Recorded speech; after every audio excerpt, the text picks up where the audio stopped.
think everybody would be freaked out if they were on a first date and found out their partner had 500 sexual partners. If men are the ones that are spreading the most disease, but the risk is lower to them, shouldn't we actually be scrutinizing men's body count as a health risk for women? I mean, if Mary was 15 years old, then clearly both. God had to have a 15-year-old virgin. God's a pedophile. You are listening to the Phallacies Podcast, Episode 8, Body Count. Fallacies, fallacies, fallacies, fallacies, fallacies, fallacies. Kick it off. Welcome to the Phallacies Podcast. We're here to challenge and deconstruct ideas, attitudes, misconceptions, prejudices, aka fallacies, about what it means to be a man. And the quote of our show: often it is only after immense intellectual effort, which may have continued over centuries, that humanity at last succeeds in achieving knowledge of a concept in its pure form by stripping off the irrelevant accretions which veil it from the eye of the mind. Gottlieb Frege. Love that quote. Mm-hmm. Well, today's episode is brought to us by the fallacy of, pick a card, any card. Ooh, we're going random. It is brought to us by the loaded question fallacy, asking a question that has an assumption built into it so that it can't be answered without appearing guilty.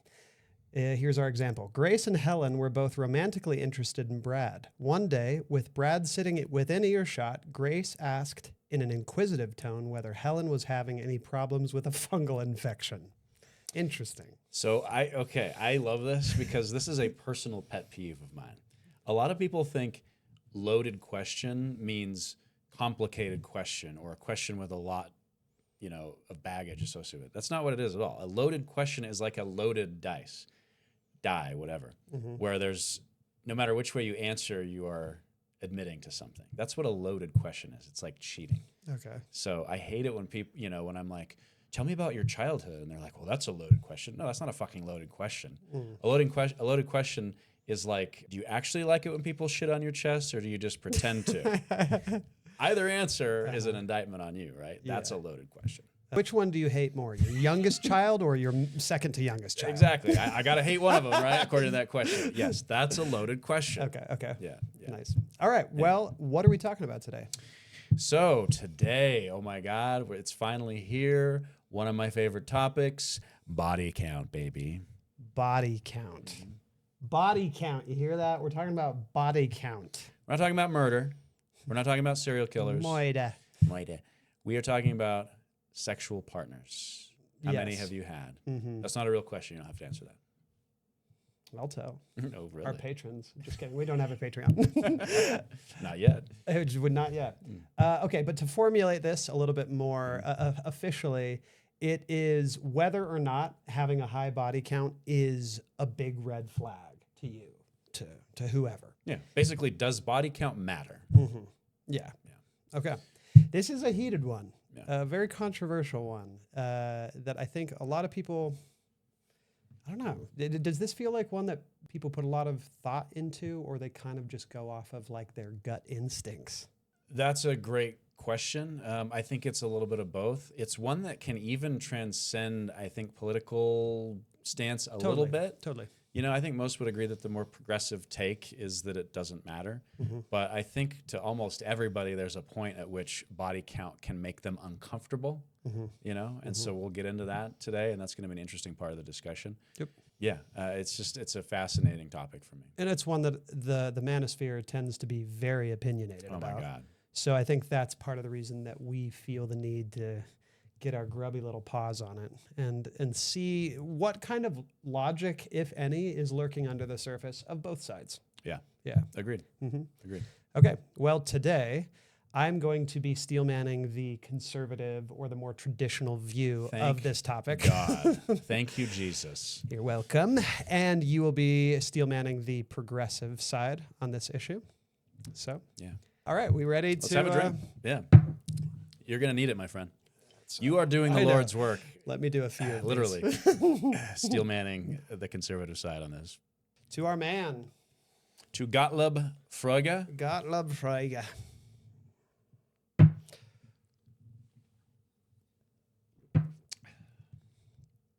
Very appropriate that you chose 5 Wives vodka. Ah, Yes. Yes. The sponsor of today's podcast. Not really. 5 wives. That's a high body count. Yeah. Yeah. For conservatives. For Mormons, it's actually like pretty low. Get those numbers up Standard, if you want to yeah. make it to the celestial. Oh, fuck.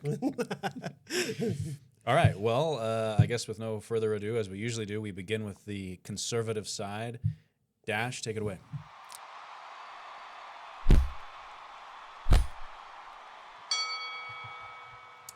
On the topic of body count, I'm going to be steelmanning the conservative position. So let's talk about body count. And I'm going to say what most men think but are too afraid to say out loud. A woman's sexual history matters, and it should. Now, I'm not saying that women with a high body count are bad people, and I'm not saying that they don't deserve respect as human beings, but I am saying they're objectively worse bets for long-term relationships, and men who want stable marriages and families should factor this into their decision. Here's why, across 3 points. Point number 1. High body count literally damages a woman's ability to pair bond. This isn't a moral judgment, this is neuroscience. Every time a woman has sex, oxytocin is released. That's the bonding hormone. It creates emotional attachment, but after enough sexual partners, the oxytocin receptors get desensitized, just like a drug addict needing more and more to feel the same high. After she's been with 20, 30, 50 partners, her brain has been trained to see men as interchangeable. The deep, exclusive emotional bond that marriage requires, well, that mechanism is now damaged. And we have the data on this. Studies show that women with 10 or more premarital sexual partners have divorce rates over 30%, but women with one partner, around 5%. That's a 6 times difference. Now, that's not a coincidence. That's cause and effect. Her ability to bond with one man long-term has been compromised. You can't turn a hoe into a housewife. Science proves it. Point 2. A key that opens many locks is a master key, but a lock that opens for many keys is a broken lock. Women are the gatekeepers of sex. Men are the gatekeepers of commitment. That's reality. Any woman can get sex whenever she wants. Open a dating app, wait 5 minutes. Sex is abundant for women. What's scarce is commitment from a high-value man. So when a woman has a high body count, she's failed at her job as a gatekeeper. She's giving away what she should be carefully protecting. That signals that she has no standards, no self-control, low value. A man with a high body count, now that's different. He's proven that women find him desirable enough to sleep with. That demonstrates social skills, attractiveness, status, the exact traits that make him valuable as a partner. This isn't a double standard. Men and women bring different things to the table. Scarcity creates value, and when she's giving it away to everyone, it's not scarce, therefore it's not valuable. Point 3. Women face way higher STI risk than men do. High body count is playing Russian roulette with your health. This isn't even about a moral argument anymore. This is about biology. Women are 2 to 3 times more likely to contract sexually transmitted infections from an infected partner than men are. The vaginal tissue has more surface area, more vulnerability to micro tears, provides better environment for pathogens. That means a woman with 15 sexual partners has exposed herself to dramatically more disease risk than a man with the same amount of partners. HPV can cause cervical cancer, herpes is incurable, HIV is life-altering, chlamydia and gonorrhea can cause infertility, and before you know it, just get tested doesn't work. Some can't be detected immediately and some can't be cured. So when a man sees a woman with high body count, he's doing basic risk assessment. Why would I commit my life to somebody who's been reckless with their health? Why would I expose myself to disease risk? Why would I risk the health of future children? Women were historically more sexually cautious because they had to be. The biological consequences were severe. Modern women think birth control removed all consequences, but disease risk is still very real. A woman's body count is a health issue, not just a moral one. So look, women, you can do whatever you want. Sleep with whoever you want, however many times you want, that's your freedom. But freedom means living with consequences. And the consequences are men who want serious relationships will see your high body count as a red flag. Not because they're insecure, not because we're controlling, but because you've demonstrated 3 things. 1, you've damaged your ability to pair bond long term. 2, you have low standards and poor judgment about who you want to sleep with. And 3, you've exposed yourself to serious health risks. These are not traits for an ideal partner. You want to be sexually liberated? Fine. Be liberated. But don't expect men to ignore reality and pretend that your choices don't mean anything. All right. Very interesting. I think that was a pretty honest representation of conservative thoughts on body count. So I do have some questions about your various points. Okay. So your first point, if I'm not mistaken, is about pair bonding, how high body count allegedly damages a woman's ability to pair bond by desensitizing her oxytocin receptors, and that makes her like less viable for a committed relationship because basically her brain has been trained not to commit. Yeah. Well, and that the release of oxytocin, the biological reason for that is to build like a chemical bond with a person. But after a certain amount of partners, you'll lose the ability, the potency of those chemicals wanes. Got it. So are women the only ones who release oxytocin? No. Okay. Men do as well. All right. So then why does this negatively affect only women and their ability to bond and not men?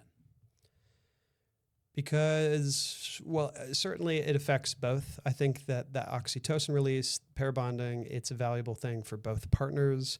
But I do think that it's a stronger and a more potent sensation, experience, however you want to call it, for women. Okay. I think women tend to be more in their bodies. They experience things a little bit more somatically than men do. And so I think the release of oxytocin, that pair bonding, is just fundamentally a different experience. Okay. That's an interesting opinion. You said it's based on research and studies. What studies? Well, the studies were the ones that show that a woman who has 10 or more partners premaritally is far more likely to get a divorce once they choose a man. And those who only have one sexual partner, divorce rates are as low as 5%. Okay. What's the name of that study? Do you know much about it? It's a well-known study that you could find Googling. I don't have to Google it. I know about it. It's called the Wheatley Study. Okay. So the Wheatley Study was actually done by Mormons at BYU. Were you aware of this? No. So I guess my question is, are we supposed to be impressed that the Stepford Wives reported high levels of marital satisfaction in this survey?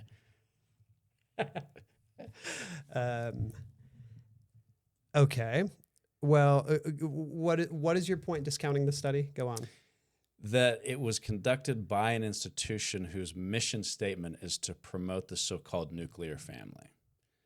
So you don't think there could be any bias there, any misinterpretation of that study? I feel like there could be bias no matter who study participants may be. Yeah. Do you know what actual science says about the effect of religion on relationship satisfaction? Particularly as it relates to shame. No. And the Mormons are masters of shame, Okay. as with a lot of religions. So religion makes people feel shame about sexuality. That's proven, that's well documented. Shame is one of the leading indicators in sexual dysfunction in marriage, sexual anxiety, other things that have very, very serious negative correlation with bad outcomes in relationships. So don't you think it's possible that what the study was actually doing was measuring the effect of shame, not the effect of a high body count? And that women were more likely to get divorced having more partners because they felt shame? Because of internalized shame that negatively affects their ability to perform intimacy. Okay. Well, I mean, that if a person feels guilt on some level about what they do, isn't that an experience that's universal around immorality that goes against a person's conscience? Guilt and shame are certainly universal for anyone who participates in religion, yes. I think it's also universal when a person has a set of values that they don't live up to. Okay, values that have been brainwashed into them? Well, that's a whole separate argument if you want to claim that religion across the board is brainwashing people. You're right. That is a separate argument. Another possibility maybe about this Wheatley study conducted at BYU is that they only studied the most devoutly religious people in the world. So do you think maybe they weren't actually studying body count? They were just studying devout Christians, and they found that religion is good for marriage? Like, congratulations, you discovered church. Well done. Okay, well, the point that you're making about church, while it is a separate can of worms, it does ultimately side with me. How so? You're making a claim about church having a positive effect on marriages. And it's because they follow a similar standard of morals as holding virtue at a high level. So you're taking a sampling of people who have been taught from birth that marriage is God's ideal, that they must enter into marriage as virgins, or else they have the value of a chewed piece of gum or a used car or old shoes. And they're also taught that getting divorced is wrong, wicked, and evil, that they have to stay married in order to enter the highest degree of heaven. You're taking a sampling from that group, and you're trusting what they say about marital satisfaction. You're trusting their results of remaining in a marriage and believing that that actually correlates to happiness and satisfaction, not shame and guilt. I mean, it's a separate conversation. If we want to just write it off as being correlative, that's fine. But either way, it seems like it is hinting in the direction as what I'm saying. If the divorce rates didn't remain the same across other studies, I get it. BYU is its own unique bubble, but I don't think in any studies we would see the inverse, where a person who has only had one sexual partner is getting divorced at higher rates than those who have had many sexual partners. Okay. That's an assumption. It is. But I would bet money on it. Okay. I'll take that bet. But let's get into some of your other points here on this pair bonding thing. Why does it only relate to women and not men? We kind of talked about this. Men also have oxytocin, so they pair bond using oxytocin as well. You said it's different. If men have a high body count, that's good for them. That shows high status. That somehow benefits these relationships. Not so for women. How do you account for that difference? How is it not just a gross double standard? Well, as far as how the pair bonding is affected, I would write it off as women experience things more somatically, so it's just a different experience. Okay. Beyond that, I don't know. I think it's a negative. It's a negative thing for both men and women. That sounds an awful lot like regurgitating manosphere garbage, not actually citing science, but we can move on. Okay, so let's say your theory is valid, that sex releases oxytocin, oxytocin causes pair bonding, and by having a bunch of partners, you've burned out those receptors. Is that fair? So you'd say, based upon that somebody with 100 sexual partners has burned out their receptors more than somebody with one sexual partner? Yeah. Okay. What if that 100 partners was 100 one-night stands, and the one partner was a 10-year relationship where they had sex every day for 10 years? Wouldn't the one body count have burned out way more oxytocin receptors than the person with 100? But do you genuinely not see like the giant moral difference there? We're not talking about a moral difference. Experiencing you brought pair up bonding with one partner as opposed to experiencing pair bonding with 100 partners that are all one-night stands? You wanted to bring up science. You used the big word oxytocin that Andrew Tate and his friends like to use in this argument. Hey, that's my guy. Clearly. Hey, don't say bad things about my guy. So you're the one who has to defend that. You're saying the release of oxytocin burns out the receptors. Yes. Why does it arbitrarily only matter for the novelty of multiple partners and not the one? Or let's even say that what you're saying is true, that the pair bonding with one partner is solidified.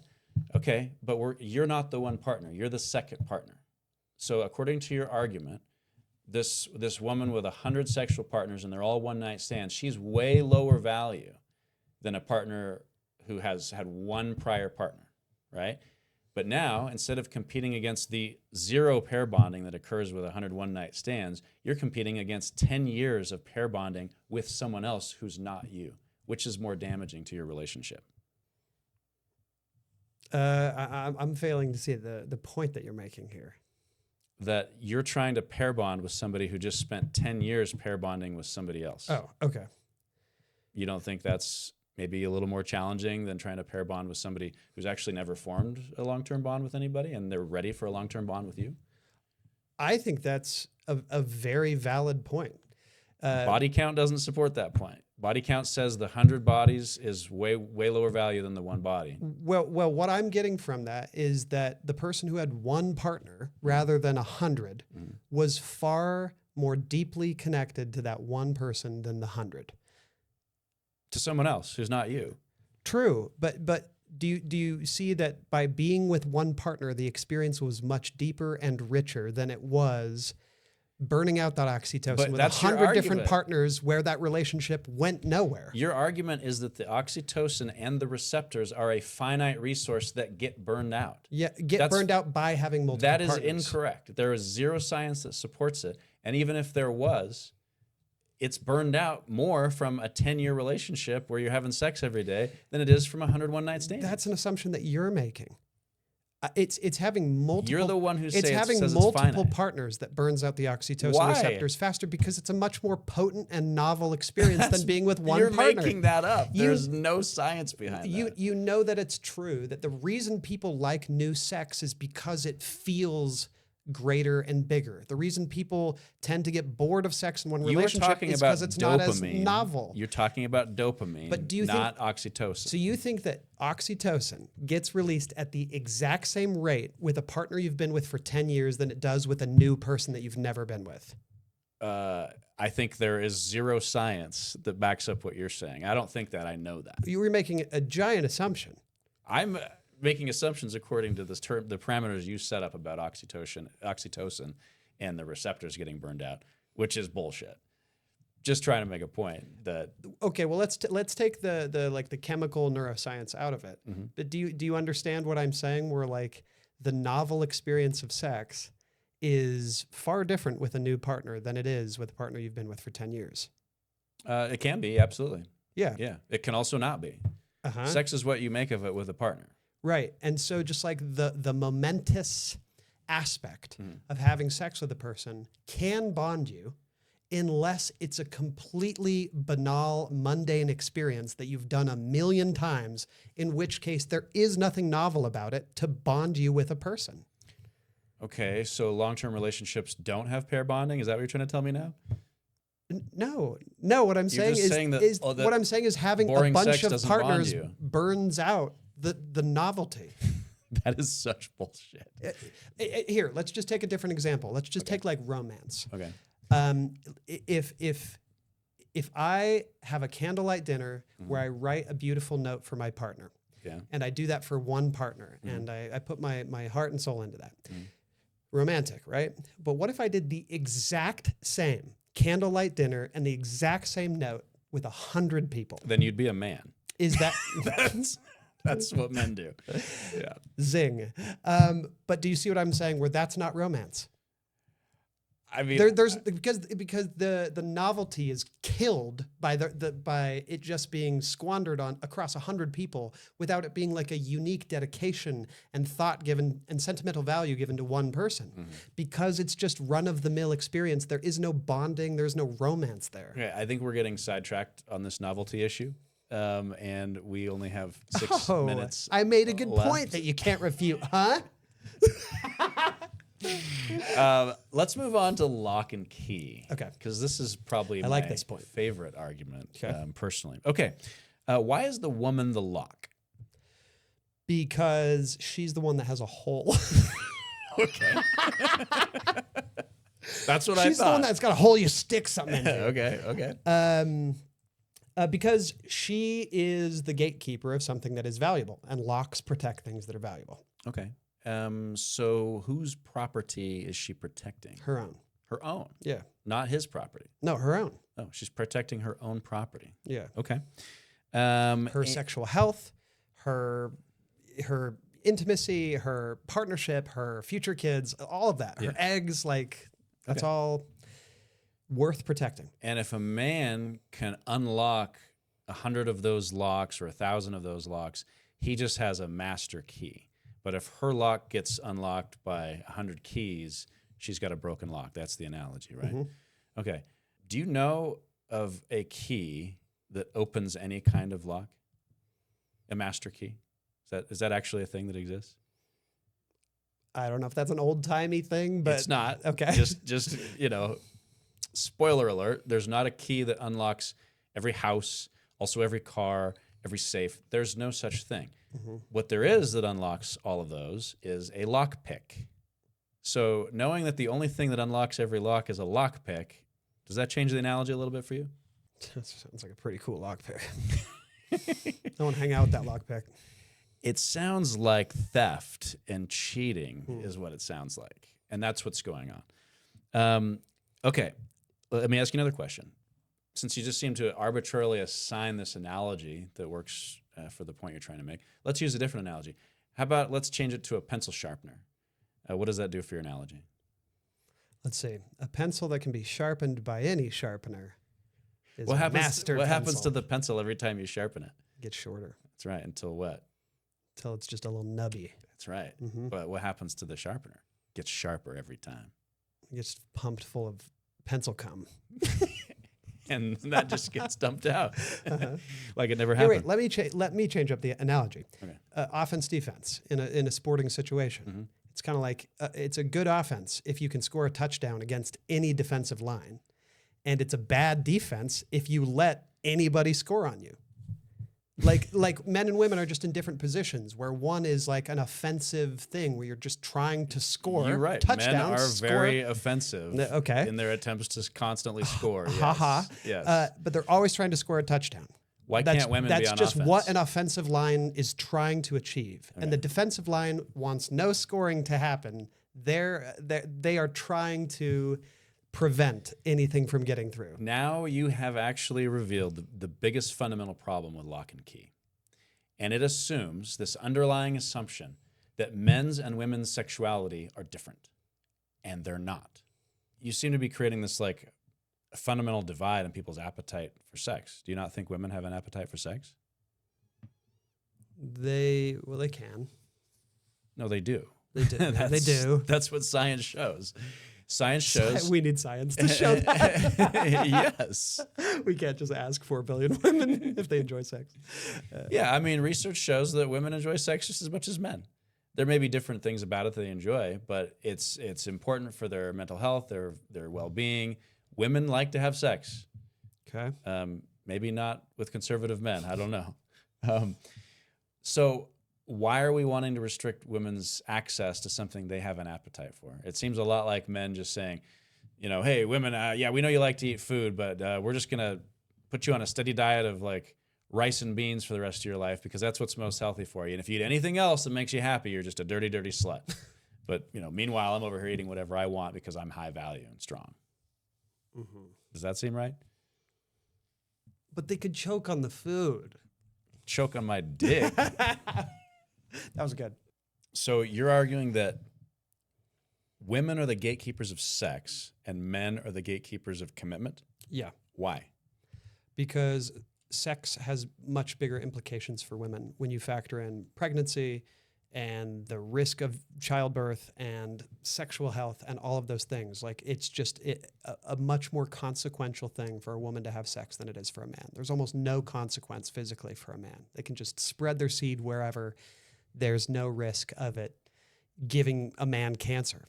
Okay. Well, yeah, when they signed the Magna Carta in 1062 or whatever, that was probably true. But in 2026, women and men, if done responsibly, have the same risks, the same everything associated with sex. Birth control, 99.99% effective against preventing pregnancy and STI. So the consequences are the same. So what I think you're really saying here is that men are the gatekeepers of commitment because they're the ones who have all the resources. And what you seem to be implying is that like women don't like sex, that women are just like giving it out as part of some kind of a transaction, that they're gatekeeping this like valuable thing that they have, which is apparently only valuable to men, which is their purity. and that trumps any natural desire the women might be to be having sex. Do you think women don't like having sex? Is that what conservative men think? They kind of act like it now that I think about it. They do enjoy sex. Who? Women? Women. Okay. Or they can. They might sometimes. I don't think they enjoy it with conservative men that much. I don't know. But that seems to be what the argument you're making with this lock and key thing.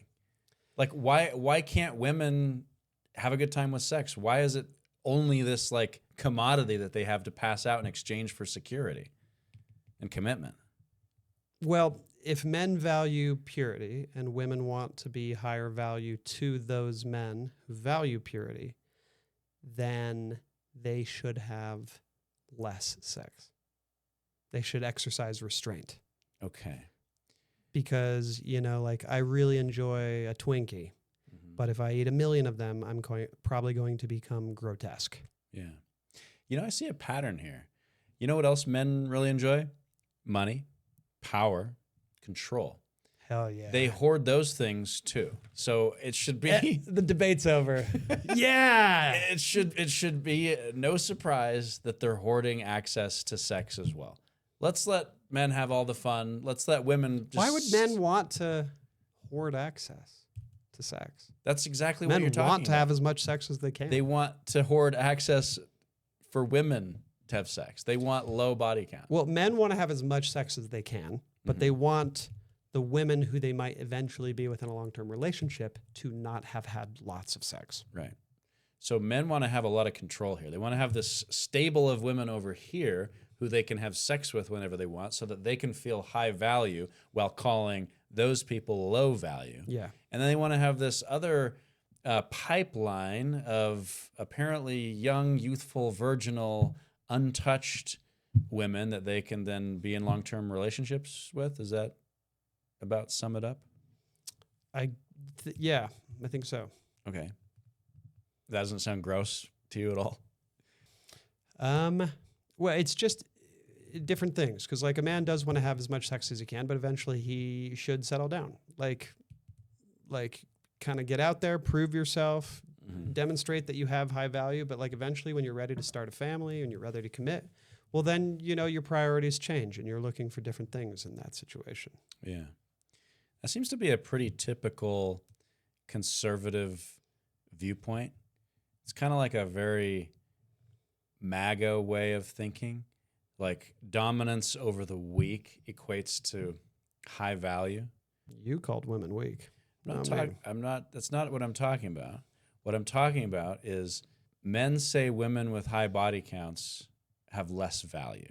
But then men also say that to conquer those very same women increases men's value. That's like saying that the NBA champion Oklahoma City Thunder gain value by beating your girl's high school basketball team. Win is a win. Okay. All right. Well, if your only objective on a basketball court is to win, then it doesn't matter if you're playing a high school girls team, which, wow, sexist of you, or whether you're playing, the Bulls. Your objective is to win. And that's how men are when they engage with women, whether those are low-value sluts or whether they are virgins. They want to win. Okay. I don't know what else to say on this one. Okay. We are almost out of time, so we have to get to STIs. Okay. So your third and final point was that women are more vulnerable to STIs. Their sexual health is more at risk than men. And so the stakes are higher when it comes to body count. That's another reason theirs should be lower, and it's okay if men's is higher. Right. Okay. Where are women getting these STIs from? For men and women. Isn't your argument? Mostly men. Okay. All right. All right. There we go.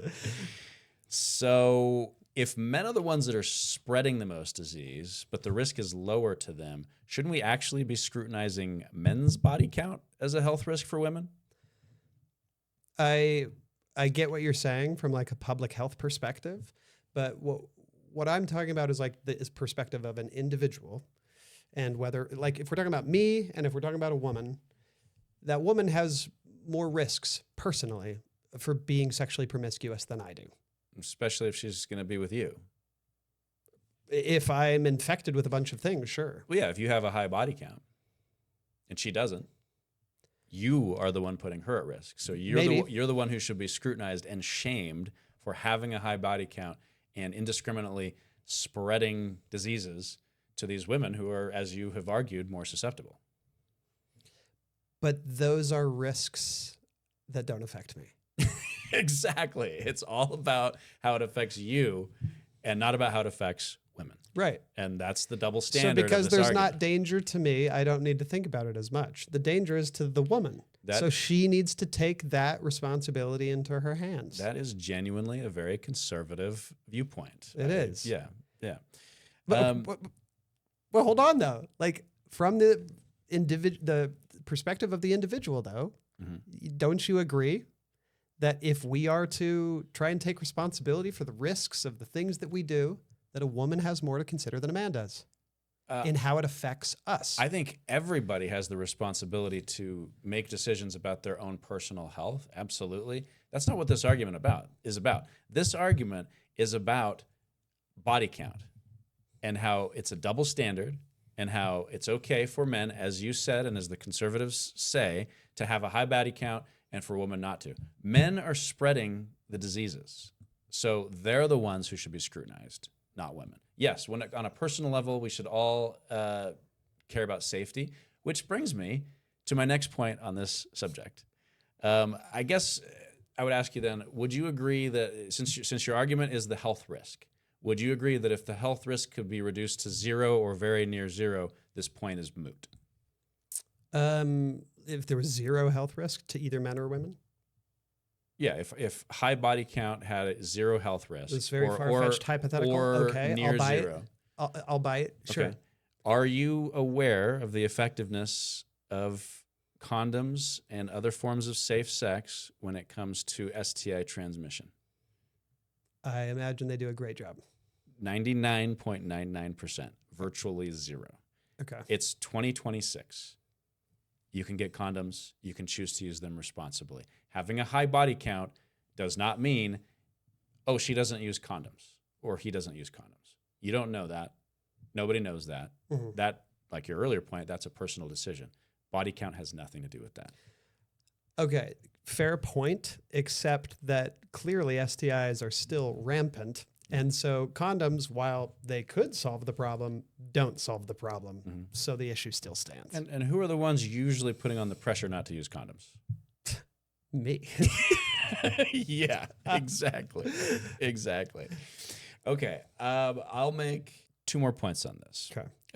First of all, you said that getting tested isn't the answer because there's some STIs that don't show symptoms or don't show up in tests. So my question, what STIs don't have testing for women?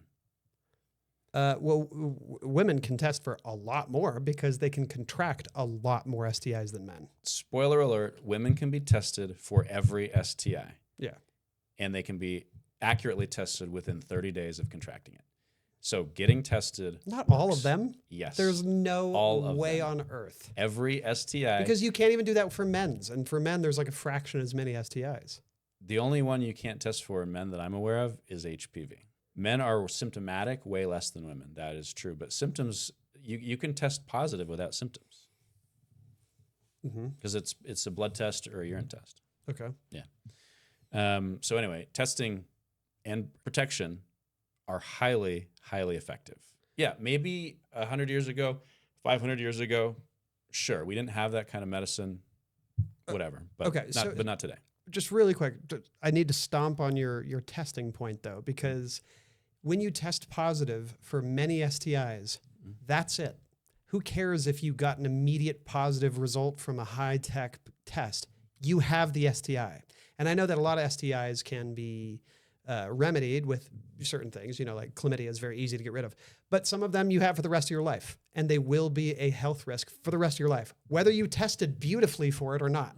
Right. So that isn't solving the problem. Ultimately, when you engage with a partner who's infected, that was the only moment where you could have prevented yourself from then having the STI. And who's more likely to get an STI? Women. A woman who's had one sexual partner who had 100 partners, or a man who's had one sexual partner and she's had 100. Who's more likely to get the STI? The woman. That's right. So men are the ones who should be scrutinized. It's men's body counts that are the health hazard, not women's. Your own point proves that. But it's not a health hazard to him as much as it is to the woman. And so if an individual is invested in their own health, you just need to understand that if you're a woman, you have higher risks when having sex than a man does. A man can have sex with 15 partners, and his risk of contracting an STI is insanely smaller than a woman who has sex with the same amount of partners. So women just need to consider that there's a higher risk involved when having sex than men have to deal with. I think women are very aware of the risks of having sex with men and probably don't need conservative men to tell them about it. Well, that's what this whole framework, I don't know if you can even call it a framework, but body count is around just pressuring and to the point of sometimes shaming people into changing their lifestyle choices. That's all this is. You're making it sound like a self-report about men. Hey, we're dangerous. We've fucked 1,000 women. Our dicks are about to fall off, so you should probably stay away from us. Only be virgins. That's crazy. Like if that were true, if I have some horrible skin-eating bacteria and I tell you that and then make a move on you and you have sex with me, you're the stupid one. Not me. Like, yes, I'm the one who had the flesh-eating bacteria, but you, aware of that, the one who's actually at risk, because I already have it, so I can't contract it again, you're the one who could have their health adversely affect if we hook up. And you go, let's do this then. You're the idiot. That's some interesting logic. And it really reinforces how if you let a conservative talk long enough, they'll hang themselves. Call me a last point. Please don't call me that. Last point on this, and then I'll stop. Your argument is that it's a health risk for women. So by shaming them for having a high body count, you're actually helping them. You're helping women be more healthy. Is that kind of what you're saying? I think that's the role of shame, is to try and push people in better directions with lifestyle choices. Great. So if conservative men actually care about women's health and women's reproductive health, why don't they champion any policies that actually promote women's reproductive health? Because women are property.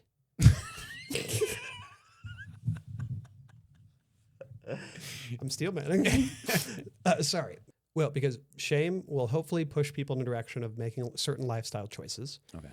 But conservatives push policies that encourage abstinence education and encourage people to only have fewer sexual partners and to get married and stay married and don't get divorced. All of these things promote a woman's health and sexual health. Oh, you mean those policies that I just showed that research actually shows are related to shame, crippling shame anxiety, sexual dysfunction, and poor outcomes in relationships? Those policies? Okay. I object. Object, Your Honor. Overruled. Okay, we're way past, so. All right, let's move on. Okay, sounds good. Let's switch. All right.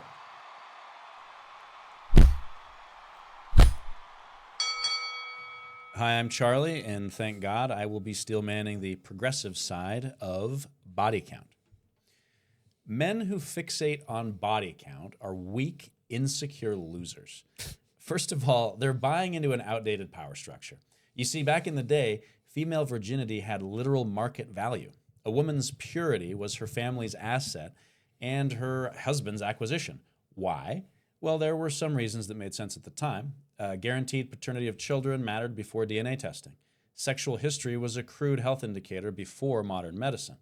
Prior sexual relationships could create problems in a world where women were legally transferred between men. But that model wasn't just about economics. It was also about guaranteed adequacy. A virgin couldn't compare you to anyone. The system was partly built to protect the fragile male ego from the terrifying possibility of not measuring up. Patriarchy and insecurity, you see, have always been codependent.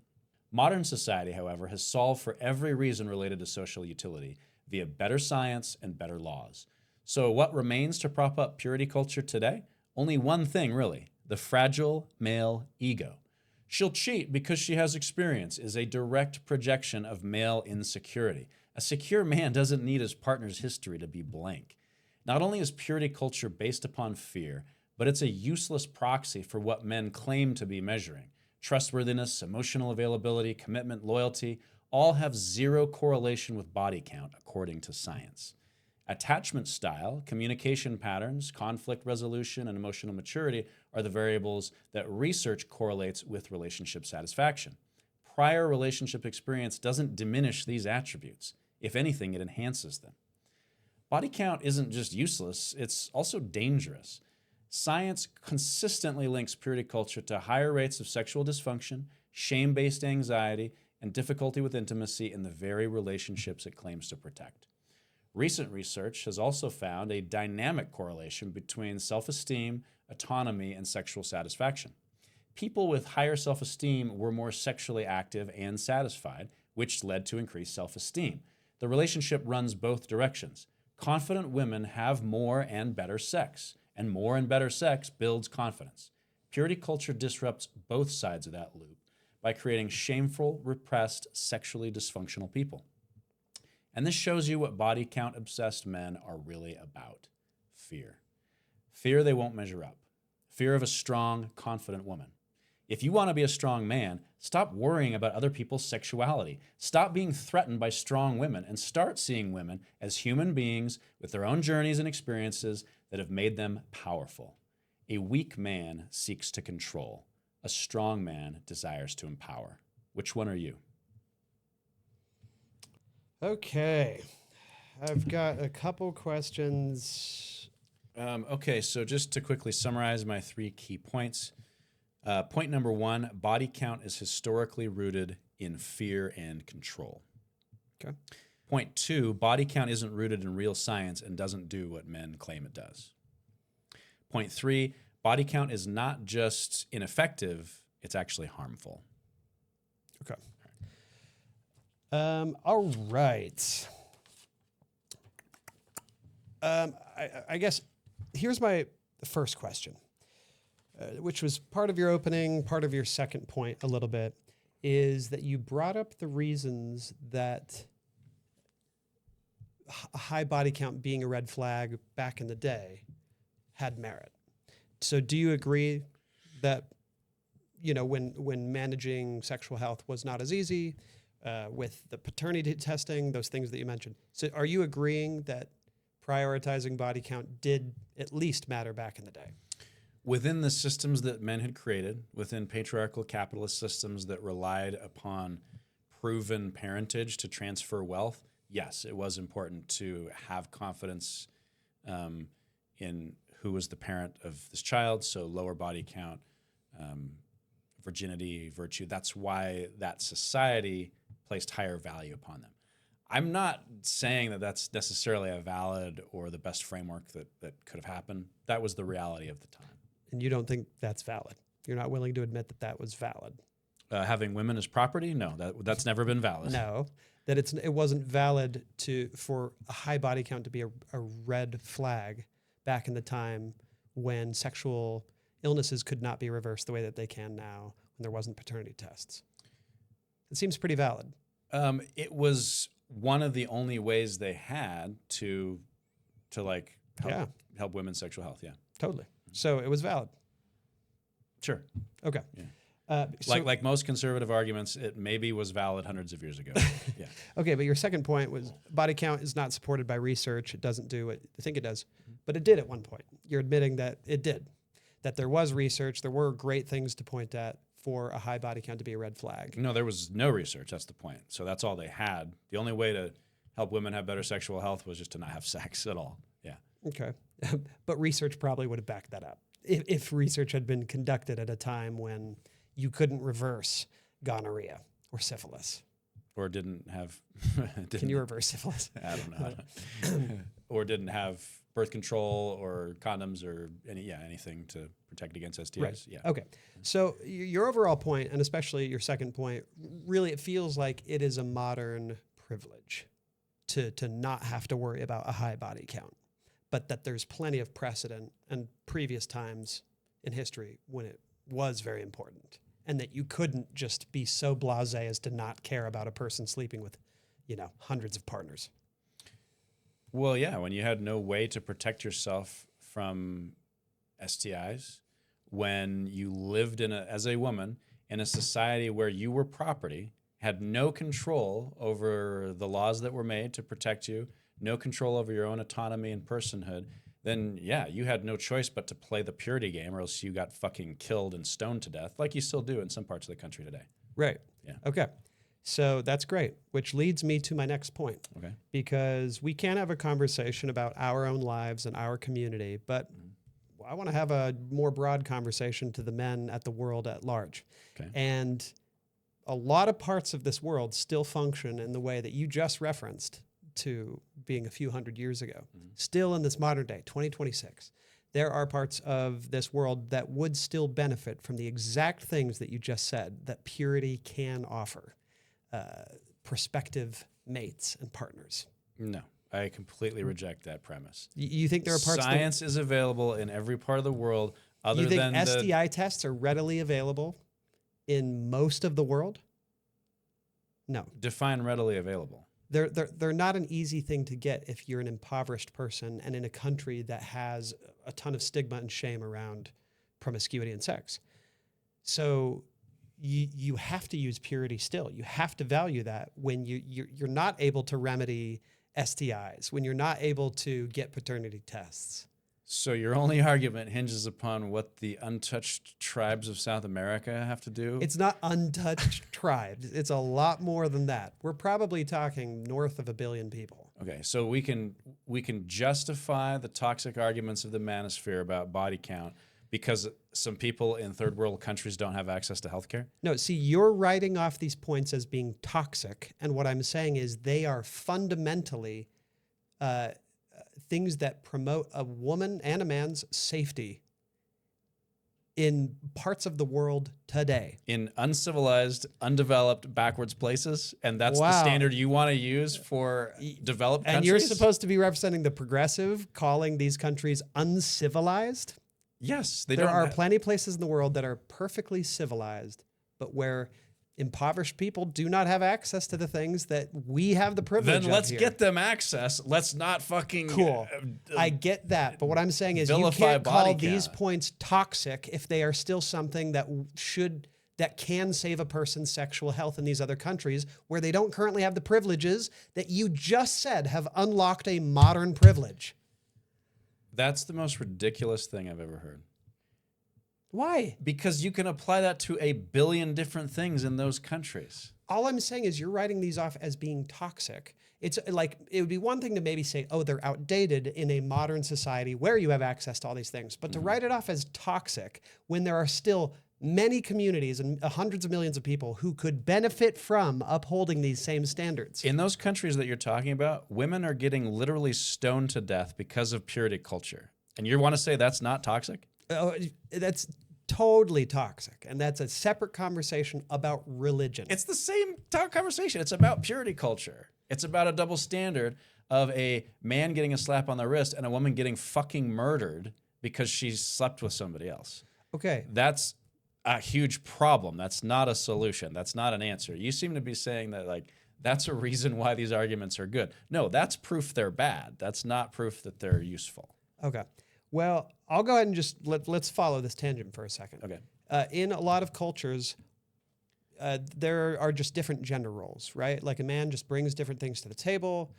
In some of these countries that you're talking about, like I know that's a sensitive topic, but let's say where like a man is going to bring certain things like an income, like a whatever, and a woman, in a lot of these cultures, what a woman brings to a marriage is purity. At least to some level. That is what she brings as value to a relationship in a lot of these cultures. Do you disagree? Strongly, yes. Really? Yes. A woman's only value that she's bringing to a relationship. I didn't say only. Okay. I said Like some of the value that a woman brings to a relationship in some of these cultures is her purity. Like you just said, in olden times, it was like part of the acquisition. The game she was forced to play because she had no legal personhood and autonomy. Yes. Yes, but also because the purity afforded them certain securities and measures. Have it or die. Around paternity, around sexual health, around all of these Be things. a virgin or die. Or that. Okay. I mean, I just don't see how that's a valid argument to support body count. Okay, I'm just saying, I'm speaking to the broader world where there is still reason to maybe maintain some of these things that you're trying to write off as toxic. But we'll get off that point and just talk about our society and the privileges that we uniquely have. Okay. Okay, so to your first point, talking about body count being rooted in fear and control, I'm curious if it feels like for the same reasons that you're saying that Yeah, I can see you smiling, trying to defend these points, and you're like, sorry. No, I've got you, sucker. It's making me laugh. Okay, I'll be serious now. Okay, Sorry. so for the same reasons that you're saying body count is rooted in fear and control, it seems like you could make those similar arguments to say that fidelity is toxic or that monogamy is toxic, that any kind of a man who wants a woman to commit and only have sex with him in a relationship is controlling and fearful. Because what reasons would you have for a monogamous relationship that you couldn't also apply to the, like when you're partnering up with somebody, their previous sexual health, as opposed to the sexual health that they're going to maintain during the relationship? You see what I'm saying? Because purity culture is basically saying, like, I want you to have been monogamous with me before we got together, right? It's essentially saying you haven't been with other partners. You've only been with me because I want a virgin when we get married. Yeah. And so it's kind of like that. So would you make the same arguments that monogamy is also controlling and fearful to say to a woman who you're partnered with that they can't go have sex with other people? If she's not consenting to monogamy, yeah, I guess. I guess I'm not really. But is valuing monogamy as a dynamic inherently controlling and fearful? Not if both people value it and neither party is shamed for not having done it previously. Okay, so if a man wanted that and valued monogamy, where his partner isn't going and having loose sex with a bunch of other partners. Loose sex? Sure. Okay. Yeah.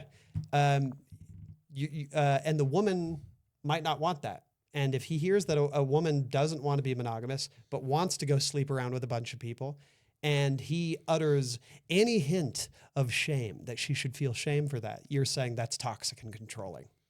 I don't think anybody's saying he's fearful and controlling for valuing monogamy. That's But a straw man. but Nobody's making that argument. But you're saying that men are fearful and controlling but what I'm getting at is that, like, wanting a woman to have a low body count is saying, hey, I don't want a woman to have a bunch of loose sex before we're together. And monogamy is saying, hey, I don't want a woman to have a bunch of loose sex while we're together. They seem very similar. The only difference is the timeline. Body count, wanting lower body count, that's before we're together. Monogamy, it's while we're together.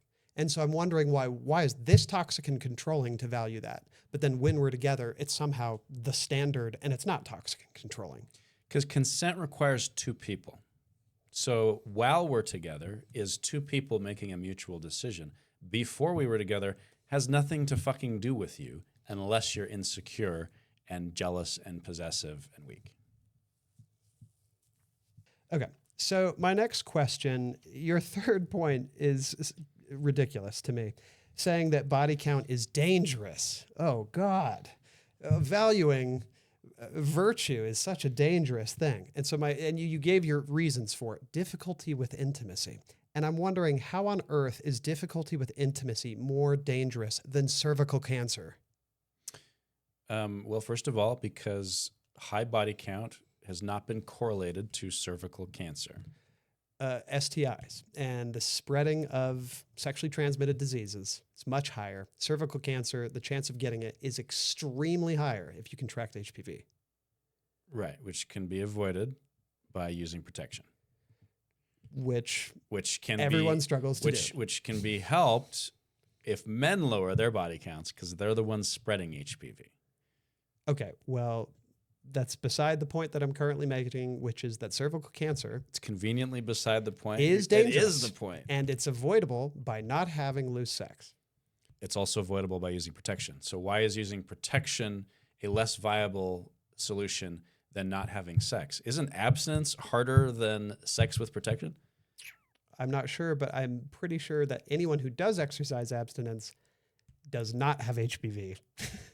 And those who try to use protection and who are sexually promiscuous are much more likely to get Okay, HPV. and what has science shown about the efficacy and the viability of abstinence as any kind of a long-term solution to any sexual problems?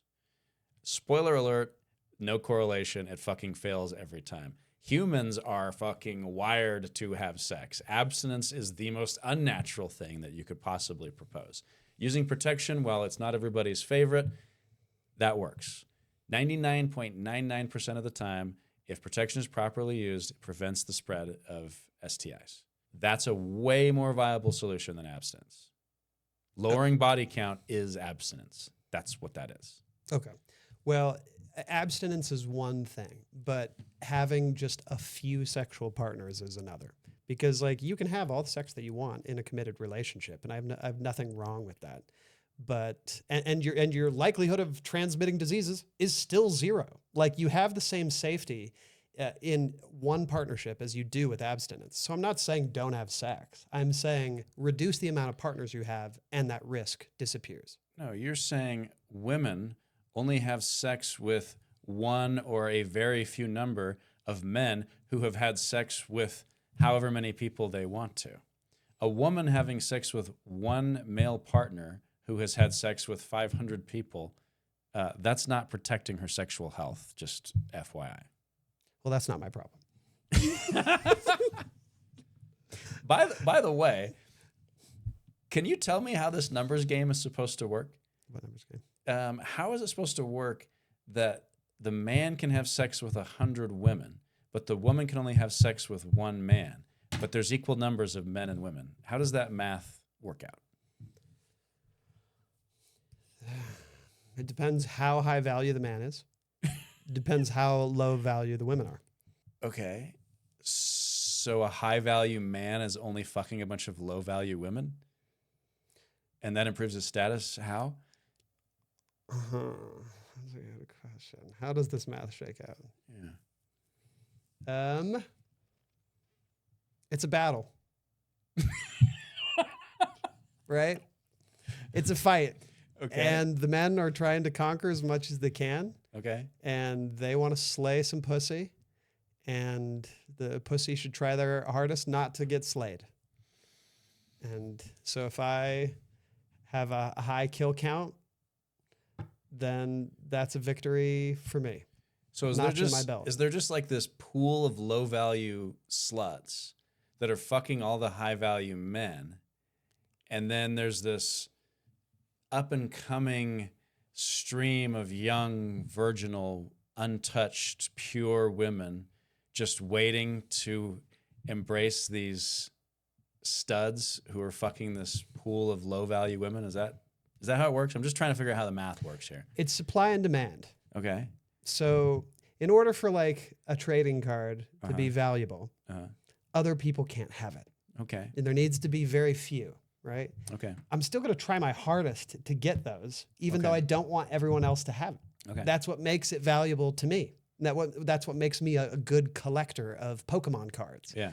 Is when I get that thing that doesn't belong to anyone no one else and has I got it touched. just for me. No one else has touched it before. Yep. It's just yours. Okay. Okay. What type of women are we usually talking about? Is this like 30-year-old virgins? That's gross. Okay. So Too old. 20-year-old?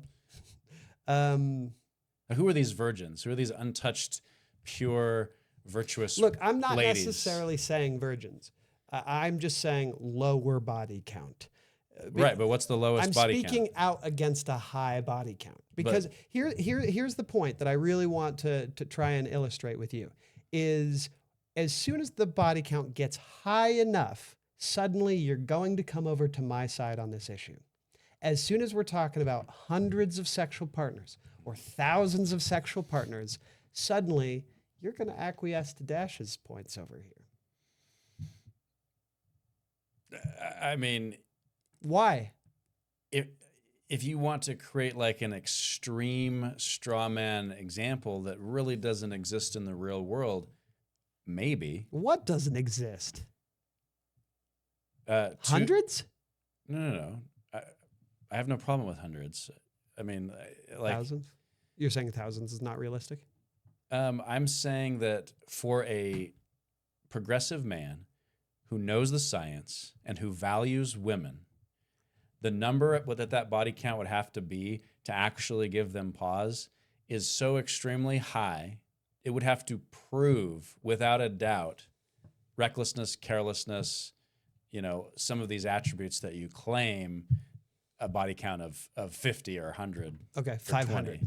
I don't know what the number is. I don't know what the There's number our is. hypothetical. Yeah. 500. How does that make you feel? The number, I wouldn't care about the number. Yeah. I think if we were to take a secret poll with everybody listening right now, where they didn't have to, anonymous, they don't have to reveal, I think everybody would be freaked out if they were on a first date and found out their partner had 500 sexual partners. I think. And why would you be freaked out? For the exact reasons that I made in my argument. No. If you're freaked out for those reasons, you're a conservative idiot, insecure loser. Like those are not valid reasons. Okay, jump to ad hominem all you want, but I'm talking about a very visceral feeling of disgust that most people would feel. At 500. Yeah. Based on what? If we took a poll, you know that it's not going to be just like, oh, it's okay to sleep with 500 fucking people. That's all right because we don't give a fuck about like hygiene or restraint or any of that. We're just gluttonous little piggies who should be able to do whatever they want.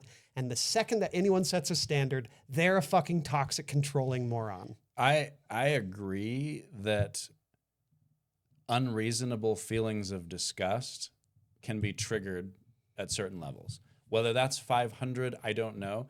Yeah, I'm sure if you took a poll and had like 0 to 5 or 0 to 10 partners, 11 to 50, 51 to 100, and like, yeah, the higher the number goes, probably the higher the level, the more people would eventually get on board and say, okay, that's too many. Okay. Yeah, Bonnie Blue or Sophie Rain or whoever it was who had like 1,000 partners in one day.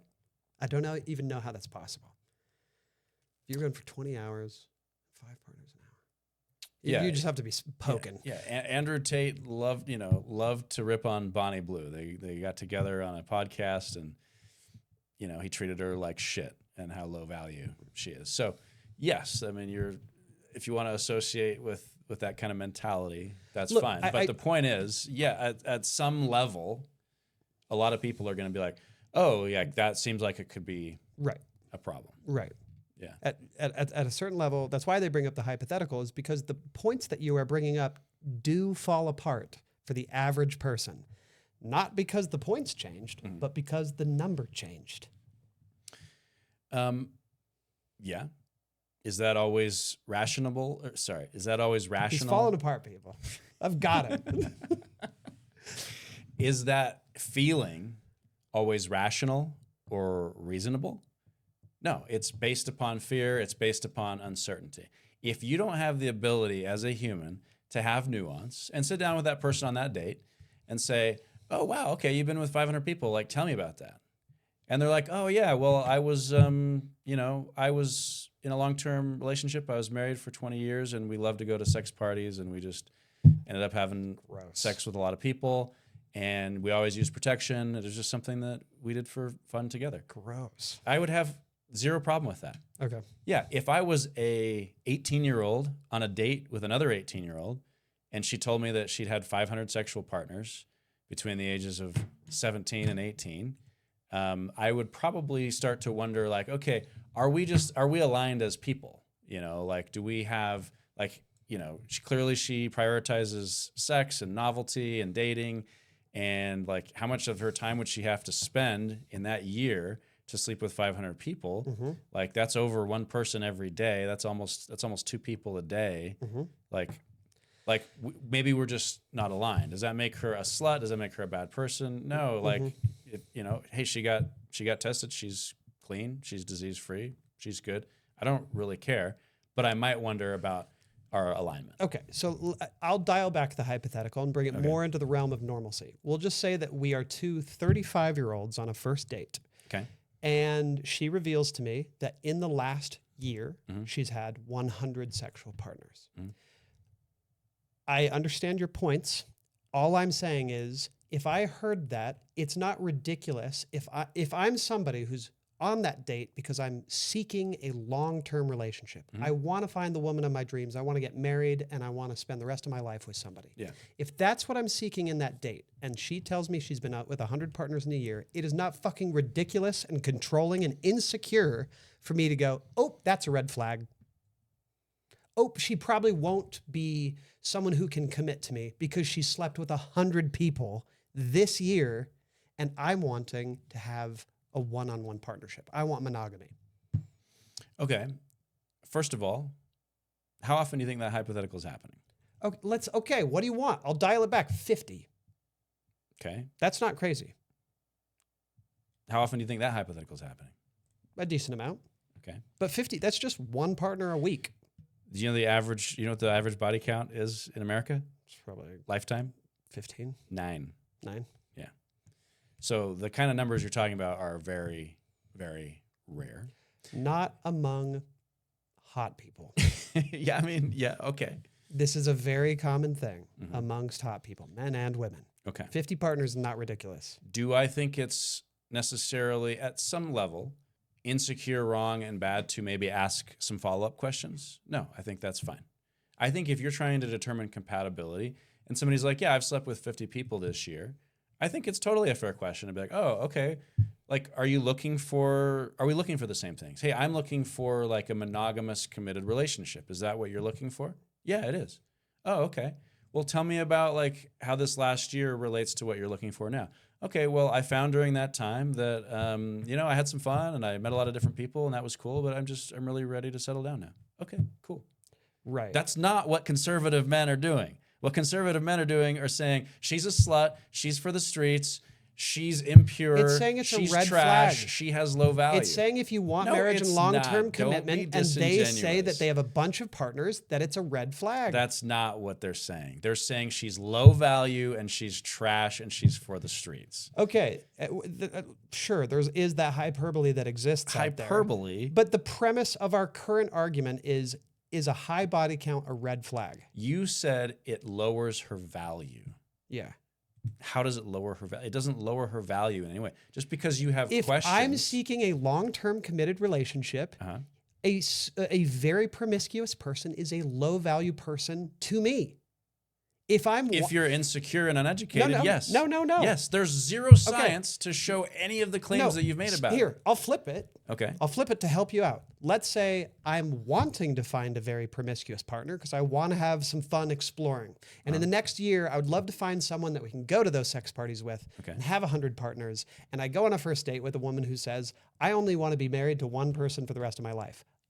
Because of my objectives in that first date, that's a low value person to me. It's nothing to do with value. But like, as a prospect, It's just not what you're looking for. as a prospect to me, she is low value. That's like saying somebody's fucking low value because they live in France and you live in New York. Yes. They're not low value. If you were lining up the prospects that's not what conservatives of potential are doing. partners, that's a low value Conservatives partner. are not getting on there saying she lives in France, she's for the streets. She has no value to me. That's bullshit. That is disingenuous fucking bullshit, and you know it. When they say compatibility and value are different when they say things. she's for the streets, it's because they are obviously not wanting sexual promiscuity. But if they were, then it would be like, she's for me. She's for the streets, and I love that. Let's date. But if I want marriage and I want certainty, you brought up the word uncertainty. A woman with a lower body count brings far more certainty to the table of someone who wants a long-term relationship than someone that says I had 100 sexual partners. That's uncertainty. It brings uncertainty. Ask a question. Ask what they're looking for. That brings certainty. Their body count has nothing to do with it. Sorry, like my faith in that situation, if they say they had 50 partners that year, there's a lot less certainty about me believing that they want a long-term committed relationship than if I'm sitting across from someone that says, oh, I've had a couple partners, but like I'm looking to just have one. I'm like, whoo! So doggy. So the certainty, your certainty increases as her body count decreases then? Yeah. So, Yeah. so you'd feel better about it if it was 20? The body count? Over Yeah. 50? Yeah. Yeah. Then you'd feel better. It'd be more believable. Better if it was 5? If she's telling me she wants to settle down, it's way more believable if she had fewer sexual partners. Why? Than 50. Why? Because it's indicative of their future habits. Their past habits are pretty decent at informing future habits. Based on what? If I don't want a partner who's an addict and someone tells me that they've had 10 previous run-ins with substance abuse, that person is a far bigger risk if I'm wanting to avoid a partner who's been addicted than someone who says, oh no, I have never been addicted. Well, addiction is a disease. Okay. Body count is not a disease. Sex is, you can be addicted to sex. Sure you can. Yeah. No correlation with body count necessarily. There can be. Sex There can be. There, okay. Yeah. It's not ridiculous to understand that there's certainty and that a person's past habits can inform their future habits. You don't think it's reasonable that somebody could have 50 or 100 prior sexual partners and decide, you know what, I've played the field and I'm good to go? Okay, here's a great example. Here's an analogy for you. If I want a woman who's really good with her money, yeah, and I sit down on a first date and a woman says, oh, I've got $400,000 in credit card debt. Just because she tells me, but no, I'm going to be really good with my money from here on out. Should I just take her at her word? Oh, no. She told me that she's had a change of heart and she's good now. Let me just take on all that debt. And how is having a lot of sexual partners prove that she's bad at relationships? I didn't necessarily say bad, but it's clearly a different lifestyle. Having $400,000 in credit card debt shows that is a direct causal link. That is a direct correlation of you're bad with money. Not necessarily. $400,000 in credit card debt is not. What if they own a that business? What if they have $400,000 in credit card, but they've got $600,000 in inventory? That could be a fine thing. But I'm saying that would still be a bad business if I model. value a person who's Credit card debt's 25% not coming on to the average. table with debt, and I hear that, then I'm like, you're a low value person to me, considering my interest in this exchange. Well, they're different things. There is no proof that body count correlates to poor performance and satisfaction in marriage. The one study you cited has been debunked, and it's bogus, and it's based on religion. Okay. The multitude of other studies. I'll cede the point about the quality of the relationship, but I'm talking about the dynamic sustaining, because a high body count is saying that the dynamic I'm seeking is not something that's in your track record. If you have a super high body count and I'm wanting a long-term committed relationship, you do not have the track record. Don't try to twist this into a compatibility argument. Why not? Because that's not the conservative argument. Is that not what it is? The conservative argument is you are low value, you are trash, you're for the streets, I can fuck as many women as I want, and that increases my value.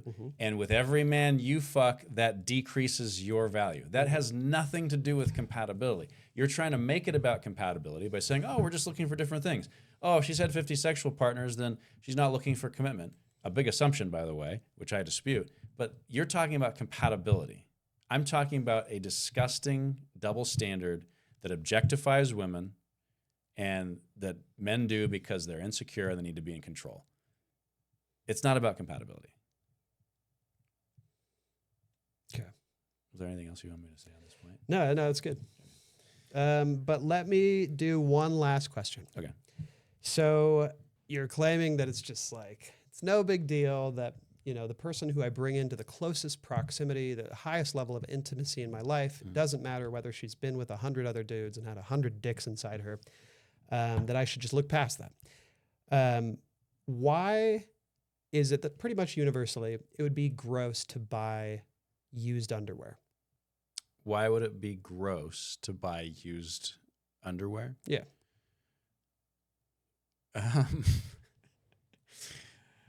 Or a used toothbrush.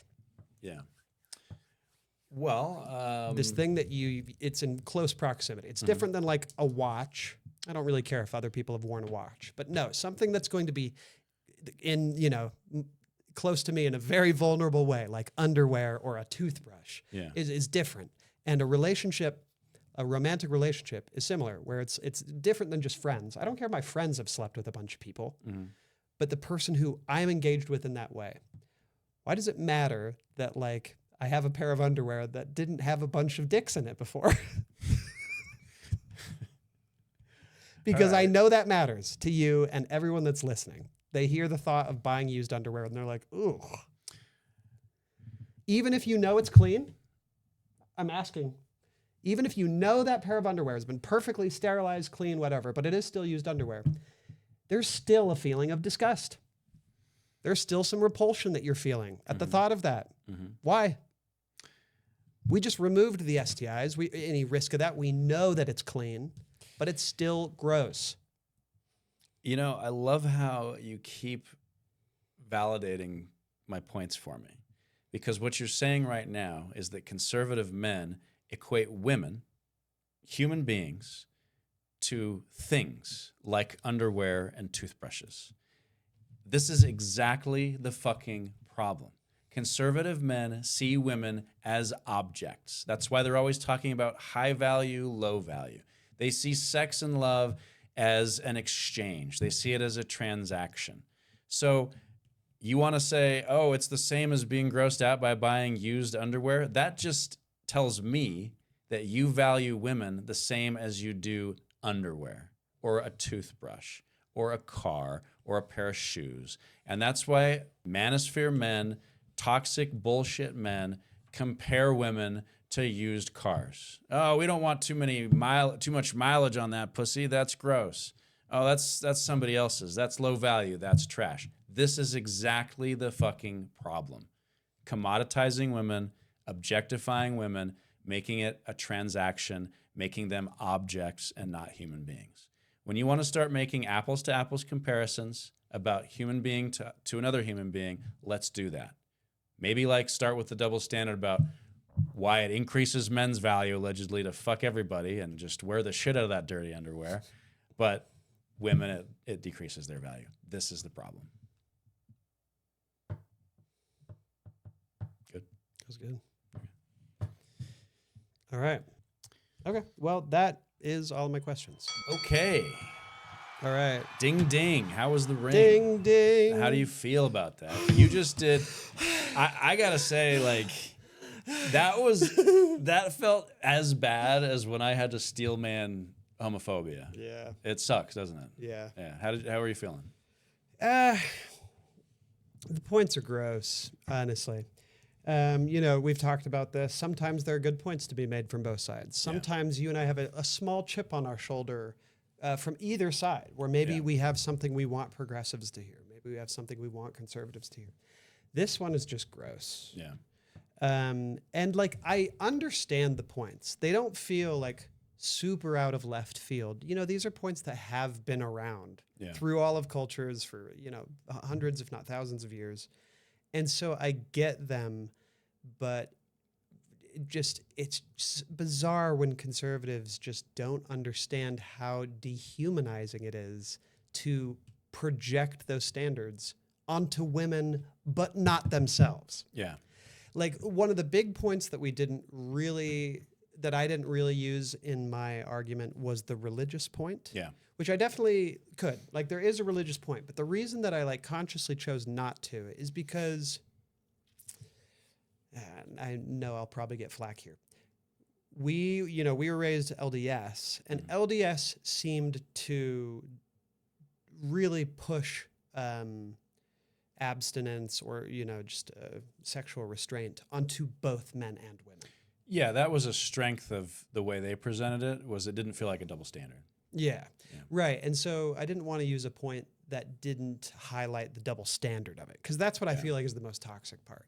Because if you were trying to make claims that just ooh, I'm a germaphobe and I don't like men or women to have a bunch of sexual partners, or if you were to make any point and just say, across the board, I don't think people should do this. Well, that's one thing. But Yeah. to say that women need to do this certain thing, they need to feel a shame that we should not feel. And in fact, we should feel our status improve when we do the same behavior that we're trying to shame women for. That's the toxic shit that I like really wanted to use the exact points that the manosphere uses on this topic. Well, and I think that's the mainstream view, right? I think there is a small subset of people out there who are embracing true like religious purity that applies to both partners. But even within a lot of religions, it's a double standard. Yeah, I mean, if you look at totally. some of the Eastern religions where women get stoned for adultery and men don't, I mean, that is that's within the context of religion, but it's still a double standard. Yeah. So I think the truly like bilateral religious, equitable version of that is pretty rare. I could be wrong. Like if anyone thinks that we should have talked more about that, I'd be interested to hear that take. We could be like woefully missing the lessons that women in our church heard that we didn't hear. Yeah. Like the chewed up piece of bubble gum is something that like women have heard disproportionately than like men had that told to us in like a boys only class or something. Yeah. So I'm sure that it's probably all religions are guilty. For sure. I mean, we know the LDS Church is very guilty of dehumanizing women. For sure. And making them obviously lesser than. I just didn't want to include the religious point because it's just, religious points are just hard to argue against. Yeah. They're anomalies and yeah. Well, let's talk about it a little bit. I think. Because they're just going to say like, oh, it's because the Bible says this. Right. And then what do? They're just going to lean back on this argument of just, oh, well, the Bible says it. I'm going to plug this cord into itself, and there's not a whole lot I can do. That's true. I mean, I think one way you attack that is with science, but the problem with that is there's plenty of other stuff in the Bible that directly refutes science that people still want to believe. There are people who literally believe in Noah's Ark. No way that happened scientifically. The parting of the Red Sea, other miracles, things like that science would seem to disprove. There are people who are very faith-based that dispute all of that. Yeah. Or the fact that like the Bible has a bunch of dog shit in it, like supporting slavery and giving very clear instructions on how to treat your slaves. Yeah. Yeah. That's why it's tough to fight biblical or, scripture-based arguments from other religions. I don't know, but it still feels like pretty gross. Yeah. Yeah. And it almost feels like the biblical version is more gross in some ways. I mean, you're talking about like this valuing. I mean, look at the whole story of Jesus, where Jesus came from. Oh, Virgin Mary. God and his high value if she had woman. had sex, that would be just so repulsive. Can you? I mean, is that maybe the origin of some of this disgust? Could be. Is that God would never touch a used up piece of bubble gum? That's why He chose Mary, the Virgin, to give birth to His precious Son. Right. Is that where this comes from? God needed a woman whose body count was 0. And even though she had a husband, apparently, like, it was really important that it wasn't her husband that put the baby into her. No, because God was like, no. Do you know how old Mary was? You can't have had a partner. By the way? Oh, no. How old? 15. Is that why the conservatives are continue to support Trump in spite of the Epstein files? They protect a pedophile because the Bible doesn't seem to care about pedophiles? Wow. That's crazy to think about. Yeah. And I mean, I have my theories on this too. Like for me, body count is very much on a spectrum where the men who say that women should have low body counts, okay, so a virgin is much higher value. If we're talking about high value women, so then a virgin is high value. Follow the logic, yes. Why is a virgin high value? Because they are inexperienced, because they have not had a man, because all these things. Okay, so virgins, youthful virgins. You know who falls into that category? Children. Exactly. That's so obvious to me. I don't even feel like that's a stretch. Like the obsession with virginal women, the obsession with youthfulness. It's like, you're talking about fucking kids. Yeah. I would say Fucking kids. fucking kids, literally.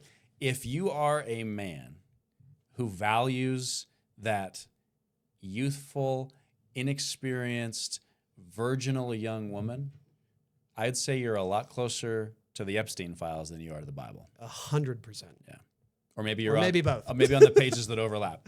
Yeah. Yeah. Yeah. I mean, if Mary was 15 years old, then like clearly both. God had to have a God's a 15-year-old pedophile. virgin. God's a pedophile. Well, we know he's killed Impregnated a babies. 15-year-old. Yeah. Yeah. What? How does that? I've never heard that. Yeah. But like, how are we not talking about that? Well, you know, back then, 15 was actually 16. Of course. Yeah. But like, okay, let's entertain that bullshit that they talk about sometimes, Okay. where it's like, oh, age is just an arbitrary number. Okay, if age is an arbitrary number, then what it is that they're valuing is a person who can be manipulated. They want a blank slate who has no reference for like what a good partner is, what good care is, what good communication is. You're the one who comes in with experience. You want them to have none because you can't push back against a person when you have no references. Like when you have no other data to go off of. Right. It's like a brilliant little way that you can avoid accountability at all times. Yeah. Yeah, I wish I would have gotten a little more into that. Like I feel like I hit on that in different points on my side of it. But that to me is one of the core issues, is that men who want these virginal, young, impressionable, inexperienced women are just insecure as fuck. Yep. They want somebody they can control and manipulate. They want somebody who thinks they're a sex god.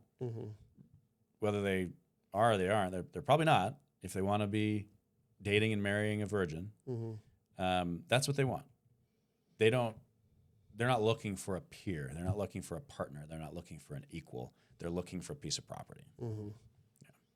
And I don't want to body shame, but I could understand how if you had a little dick, you would really want someone who hadn't been with previous partners. Totally. To be like, I don't want you to compare to me. Yeah, and here's what's crazy about that. This could apply to a lot of things, not just dicks. But body insecurity, right? That's a real thing. And this is a point I should have made better earlier as well. A lot of these feelings that these men are having are real human feelings to have. Inadequacy, fear, shame. The problem is that the way the men solve this problem is to blame women. Yeah. And to pick women who they can project their problems onto or they can just not ever have to face. Instead of men going to therapy and dealing with your insecurities, going to therapy and dealing with your body issues if you have them, being open and honest and communicating about those issues, finding ways around them, doing the actual work is what these conservative men refuse to do. Instead, they just figure out how to pin the problems on women. It's a pattern. Yeah. And that they want control, which I get. Everybody wants control. It makes us feel more safe. It makes us feel powerful, all these things. But it seems like these men, they think that the only path to control is by subjugating the other person. It's like, I can't possibly have control with another person who's powerful and who has is encouraged and enabled. No. I need a person who's just basically a sex doll. Who I can just carry around. They do what I tell them to. They never talk back to me. And that's the ultimate form of control. When it's so not. That's like a masquerade of control. But obviously having a much greater sense of control is having an empowered partner. Yeah. Like my relationship. I feel like I have immense control, not in that I am the one who gets all the say and she never talks back to me, but in that I have a partner who's incredibly powerful and makes me better. I make her better. And the people around us, we do cool things and try to make things better. And I just feel like I'm much more in control of bigger circumstances, of bigger change, of doing bigger things than I would be by having just a little vacant waif of a partner who does what I tell them to. Like, sure, I can control them, but the relationship is weaker for it. Yeah. Collaboration is so much better than control. So much. Yeah. Yeah, because you are taking two people and multiplying that result. Mm-hmm. When it's one person dominating another, you're getting one person or less. Yeah. Mm-hmm. Yeah. So, yeah, I mean, it's kind of the age-old argument, I think. Would you rather be loved or feared?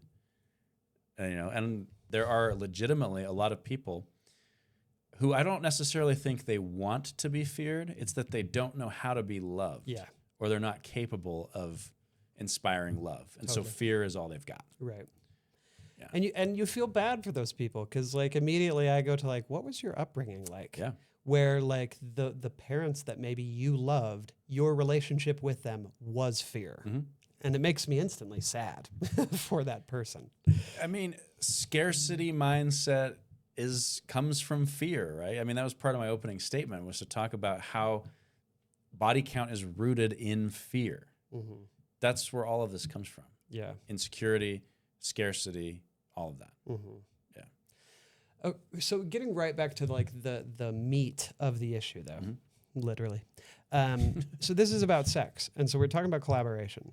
And the thing that, just being honest, from our end of things, not only do I not see a high body count as a red flag, I see it as a green flag. Personally, I see a low body count as a red flag. That's just me. No shame to people who have lower body counts, but like if I'm 33 and if I'm going on a first date with someone, I want somebody who's experienced. I want someone who knows what they like, and that doesn't necessarily correlate to exact body count. You know, like you can be experienced and have just been married or something like that. But like I want somebody who is in touch with themselves. They know what they like. They've been free and empowered to do what they like. Like that's a person who I want to be with. And that makes the actual sex better. Yeah. You know what I mean? Like, because when you're in a relationship or a situationship or whatever, and you have routine sex with the same person, it gets better. It always gets better, especially when both people are experienced. Like I've been in a relationship where we were basically virgins, and this sex life did not evolve very quickly. Like it did a little bit. But then I've been in a relationship with someone who had experience, and it evolved so quickly, and it just got better so much quicker. Yeah. So like experienced people and having some amount of body count is great, and it will always result in the sexual relationship being better. Yeah. And growing.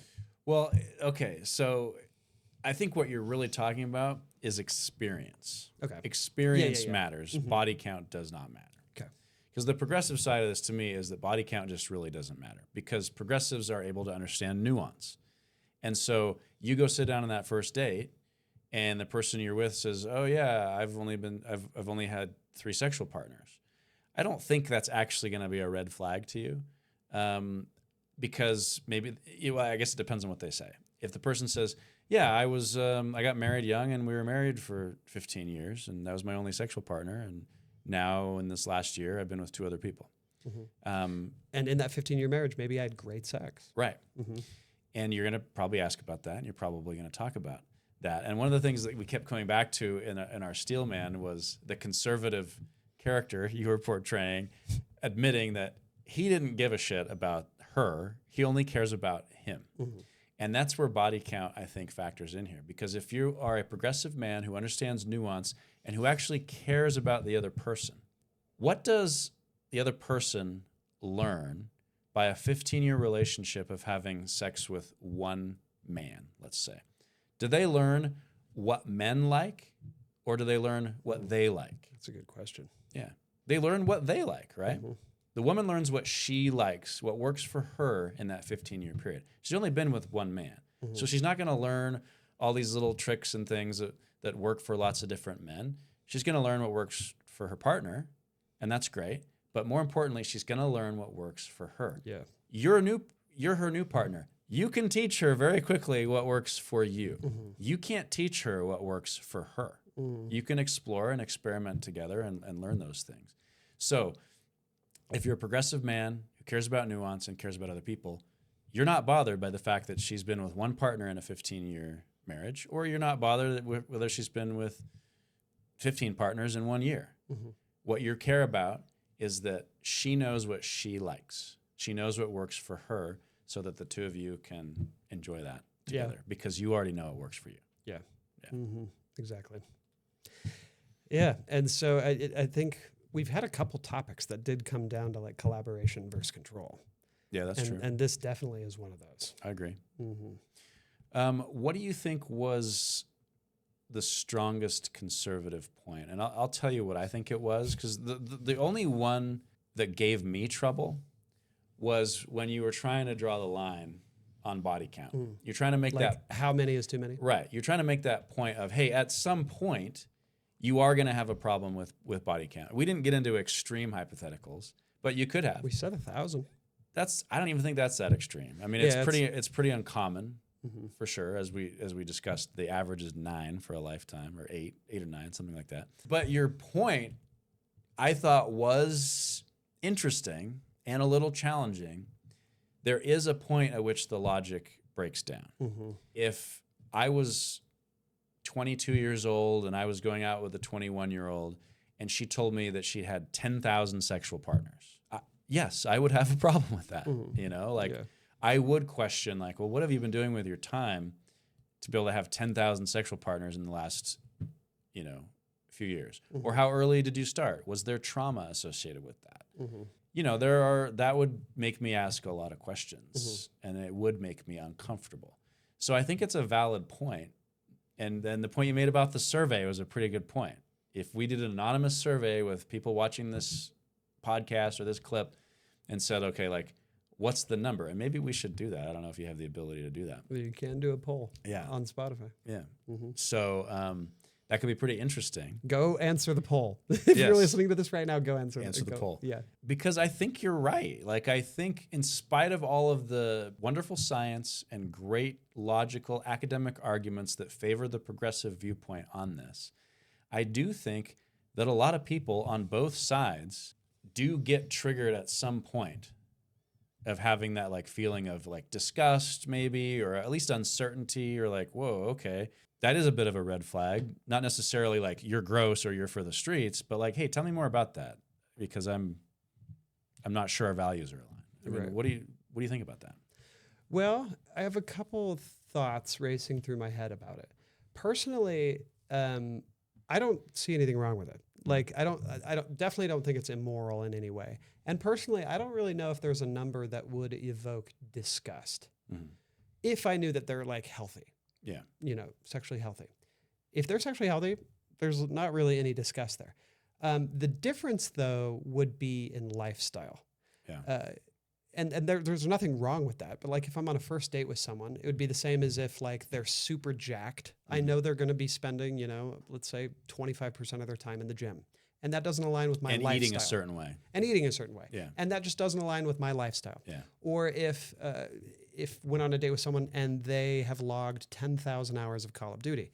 It's like, okay, well, that's part of your lifestyle. I don't know if I really want to enmesh myself with that. Okay. And bounce. Nothing wrong with it. No immorality there. I don't want to shame you in any way, but it's just not the lifestyle I'm choosing. So if I heard that somebody had, here, I'll give a realistic number to where it'd be kind of a lifestyle red flag, would be like 500. 500, because at my age, that means they've had one new partner every week for the last 10 years. And that's a point where I'm like, it sounds like you didn't have any long-term relationships. It seems like you've just been single this whole time.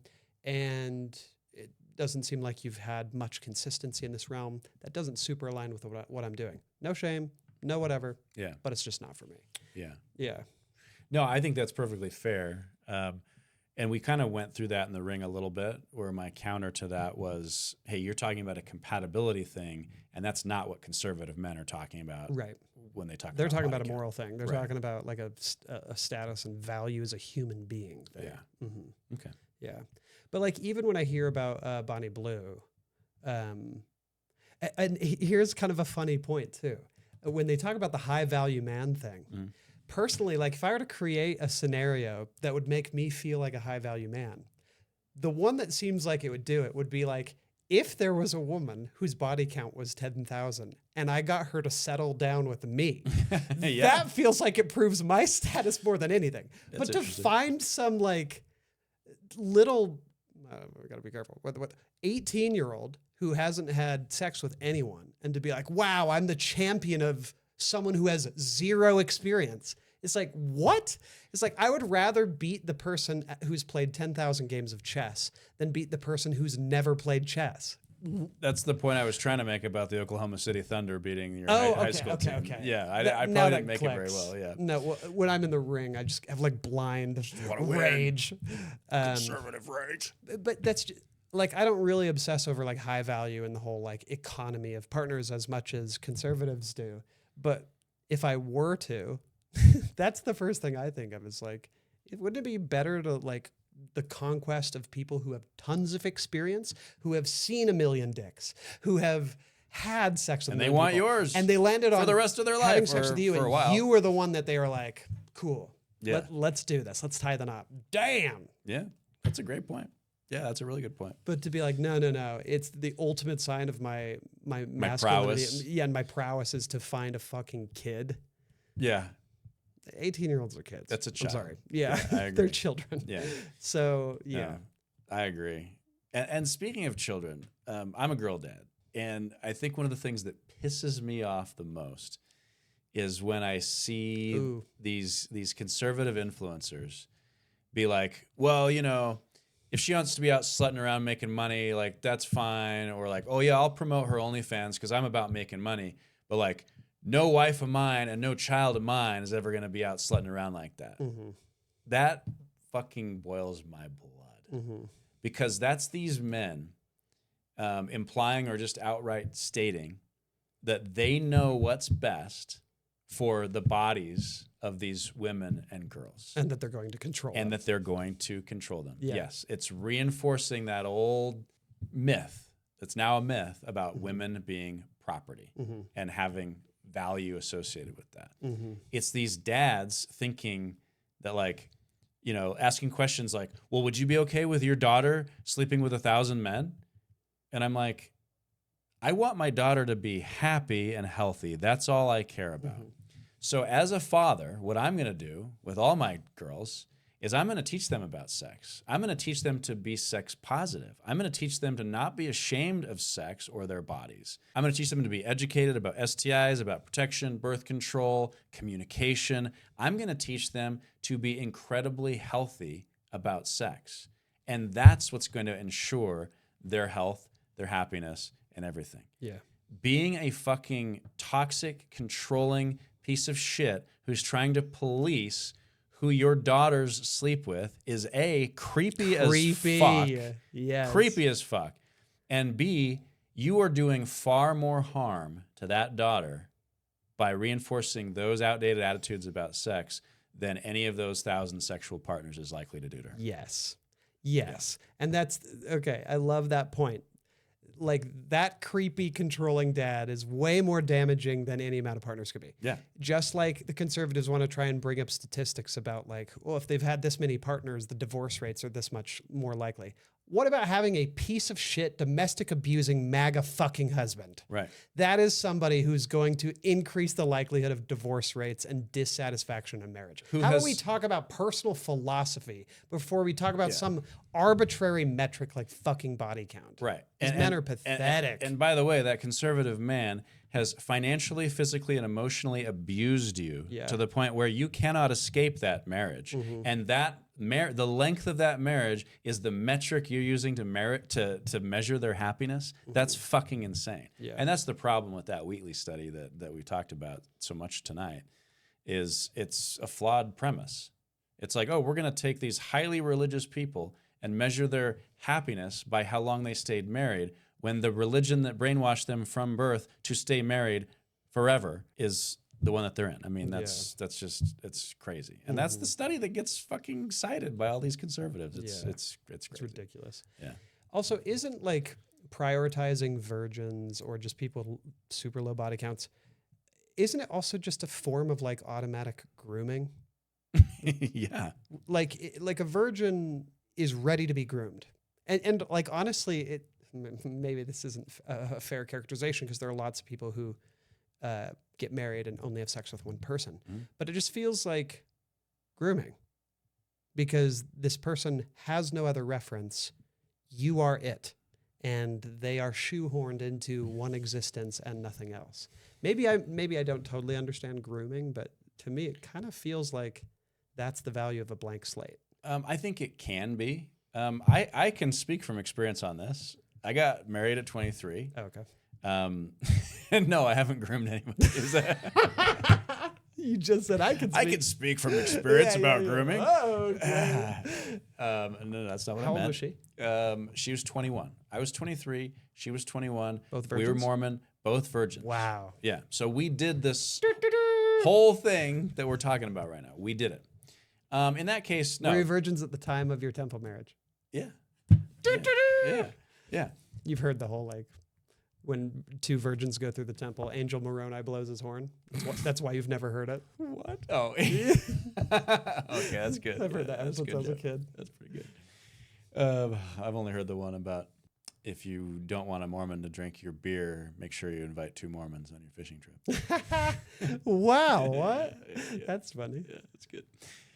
Anyway, where was I going with this? Oh, yeah. So in that case, no, it wasn't about grooming at all. Like we were both virgins. I was 23. She was 21. We were doing the thing that our religion told us to do.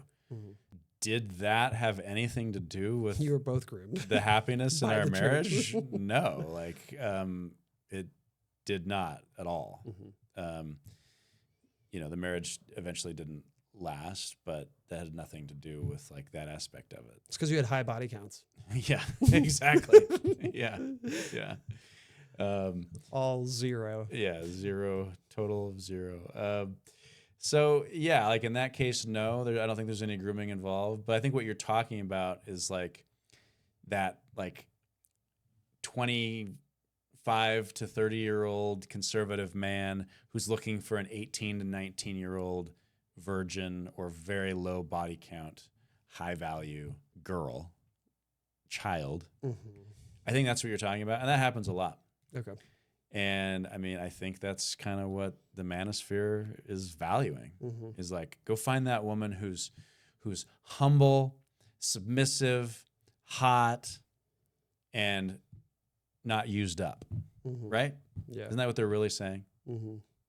The whole high value just boils my blood. It's gross. It's so gross. I mean, I get it because like I feel like sexual conquest is a thing that's just maybe coming from testosterone. I don't know, but like it's part of my experience. Like I feel it.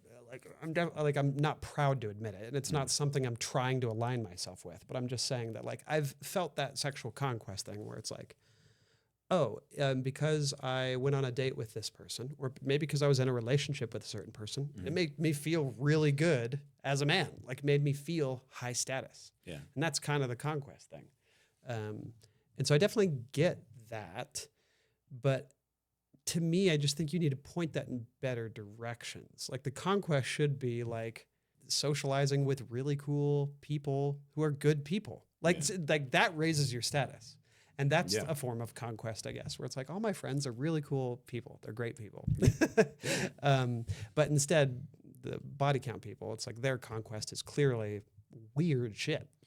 Virgins and no body counts. And yeah, I think it's a projection, right? Like they are projecting the value they think they have, which is the value in this weird transaction. Like, oh, I only have enough value to convince this 18-year-old child to be my long-term partner. That's how much value I have, so that's what I value in a partner, right? Mm-hmm. Yeah, I liked your point earlier about like, doesn't it increase my value if the 10,000 body count person wants to be with me? Chooses me? Mm-hmm. Yeah, I don't know. I'm also really grossed out by transactional sex, transactional affection, transactional love. Just in general? Yeah. Like I know there's an argument out there that all things are transactional, right? Like, hey, I bring sense of humor and knowledge of Pokemon to the table. And I was that's just thinking about Pokemon. I know, that's why I thought, I don't know, random. But, that's what I bring. Well, she brings, she's super hot and she's good at knitting. I don't know, whatever. Like we bring different things to the table, so everything is a transaction. And I understand that argument. Like we all have different currency that we bring to relationships, but I just hate the idea that love, affection, and sex is ever given in exchange for something. And I hate that language. Like quid pro quo type thing. People talk about giving it up, giving sex. Sex is an activity between two or more people. I guess it can be one, but or a lot. So I'd say two or more people that requires like this enthusiastic participation, consent, whatever you want to call it. Certainly consent is like the lowest possible level of engagement. That's a different topic, but That'd be a good topic. yeah, it would be a good topic. But to me, like sex is this thing that like it's a fun thing we do together because we want to do it. Mm-hmm. It's not like, oh, it's torture for one person, but if I get a bag out of it, or, I want to eat tonight, so I guess I'll blow this guy. Yeah, I mean that's fucking sucks. I don't want to be on either side of that transaction. Yeah. I don't want to be the woman. I don't want to be the man. I don't want to be either person in that. I don't want anything to do with transactional sex. Mm-hmm. I get that sometimes in long-term relationships, it can feel that way. Like, if I take out the trash without having to be asked and do the dishes, then I'll get laid. And that feels like a transaction. I know like maybe like paying for dates or paying for trips can feel like transactions. I don't know. There's no perfect science to it, but it just kind of grosses me out. It's a big gray area. It is. And I want to actually do an episode on transactional relationships. It'd be a good one to season 2. learn more of. Yeah. But I think body count just makes it inherently a transaction. It just assumes that sex is a transaction. Totally. That women are protecting this thing they have, their access to sex. That's like their only value that they have to trade. Mm-hmm. In exchange, they get commitment, protection, whatever for men. I hate that. I'm grossed out by it. Yeah. Yeah, and kind of the whole nature of saying like high value man is very much setting up like an economy. It's transaction. It's a marketplace. Yeah. And like, oh, look at these things that I do. That makes me high value, so give me sex. Mm-hmm. Mm-hmm. Or you'd be lucky to have me, or whatever it is. Yeah. Yeah. Mm-hmm. Okay, one other point I just wanted to bring up, because this could be a topic on a future season 2 thing. Fatherless activities. Oh, yes. Because we were talking about, you were saying being a girl dad, or the people saying like, oh, my daughters are never going to do that, or whatever. What is with this obsession that like dads own their daughters' virtue? It's so weird. Like you never see motherless activities. Right. Right? Like apparently mothers can't possibly be brought shame by their kids' activities. It's only the dads. The dads are the ones that own it. And then it's always this weird, creepy thing where it's like, it's the daughters to the dad. Like if you see a piece of content online with like, let's say an OnlyFans creator, or even something as harmless as like a girl in a bikini on the beach, you'll see comments where they're like, wow, what would her dad think? Where's her dad? Yeah. Yeah. So that's somebody's daughter. Does her dad own her? Like, is that what they believe? What is underneath that comment? Why the dad? And why does this adult woman somehow still have some like responsibility to maintain her virtue lest her dad be disappointed? Where is that coming from? It's like the weird, most sexist thing to me. And I know it's a lot more tame, but like in marriages, I don't like that the dad like hands off the daughter because it's coming from the same thing. Yeah. It's gross. It doesn't make any sense. Here's my daughter and here's the dowry and like here's the property. It's just admitting that he's the one with such low emotional maturity that he can't deal with his daughter as an autonomous person. Yeah. Or that like the wife is also property. And so why would she care? Right.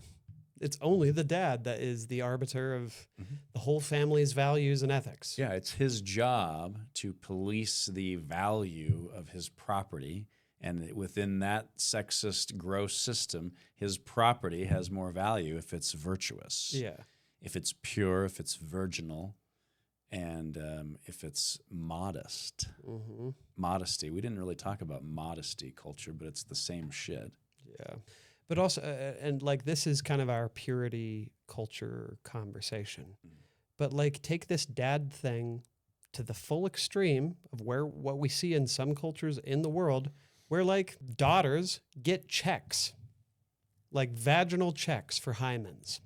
And if they don't have it, even though you can lose your hymen in a million ways, and some women just don't have it. But if the father upon inspection doesn't see one, then they might disown her or stone her or whatever. This is so creepy. So creepy. Or they mutilate the women. That as well, you know, like cutting off the clitoris or sewing the, like the female circumcision is the most toxic shit. And it's on the same scale as what we're talking about, like the purity culture stuff. Yeah. That's the extreme of it. Yeah, to me, this speaks to male insecurity, and it speaks to kind of what we talked about during the lock and key discussion about why do we want to say that like women's and men's sexuality is so different? Why are men so threatened by women coming into their own sexuality? Why are men so threatened by women having sexual autonomy? If not for fragile male ego and insecurity. What else can it be? I don't understand. Yeah. That's like, I think religion is at the root of it, where there's some sort of scripture that is speaking to the immorality of something, and then that just bleeds into culture in a million different ways.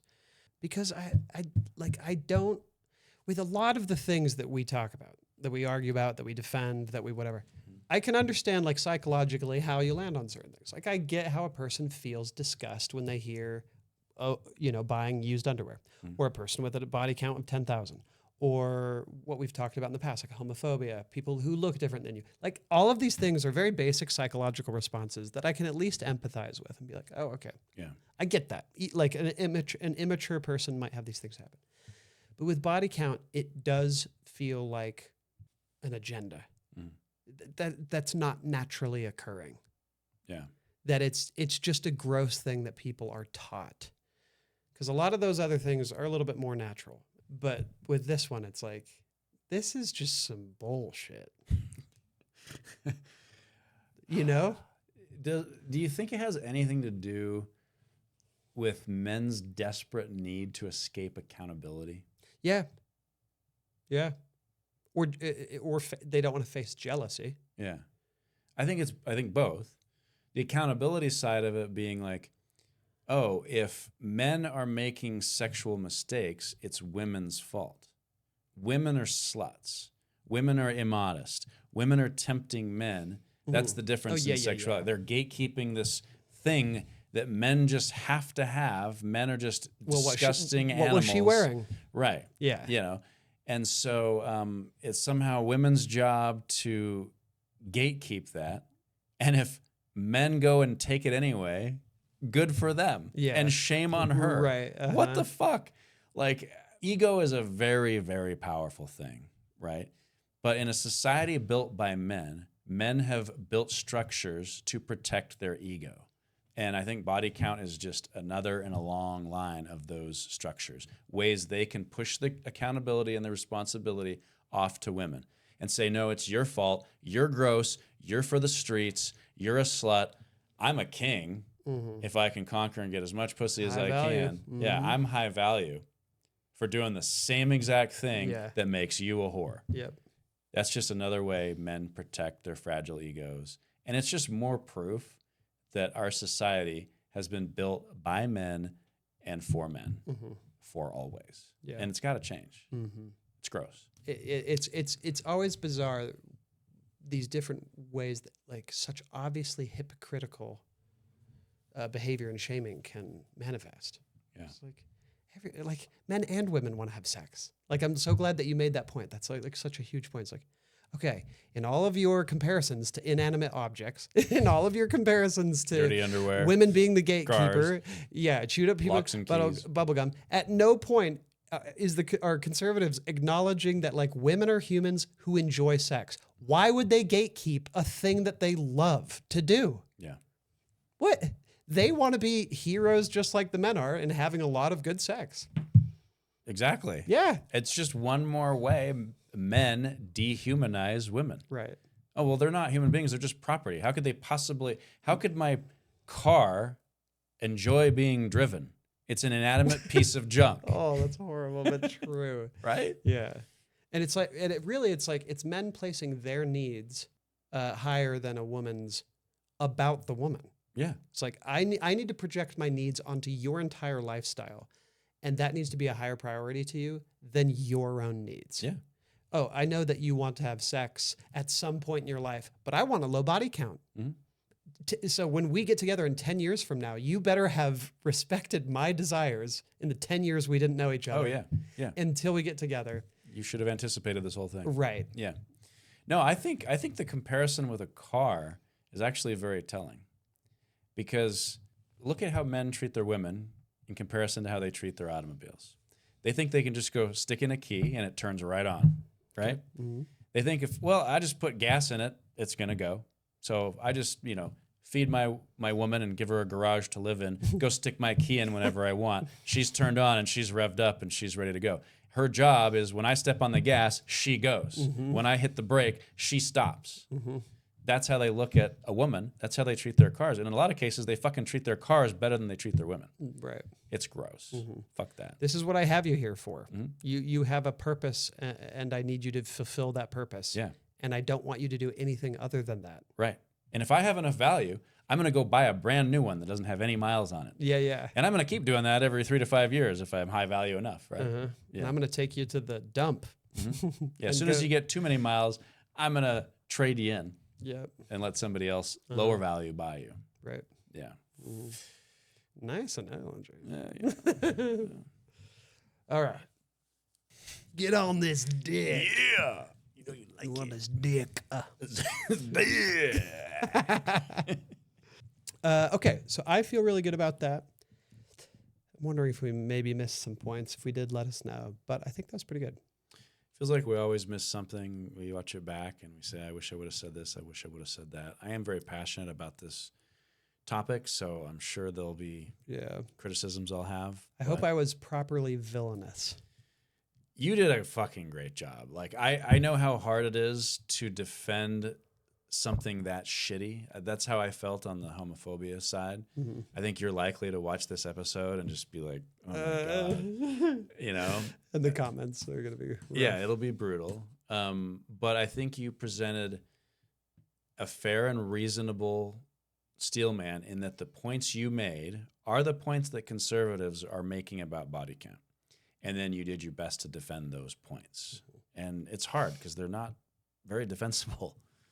This is one of those topics like homophobia where I'm like, it's 99% on the progressive side here. Yeah. Mm-hmm. That's how I feel too.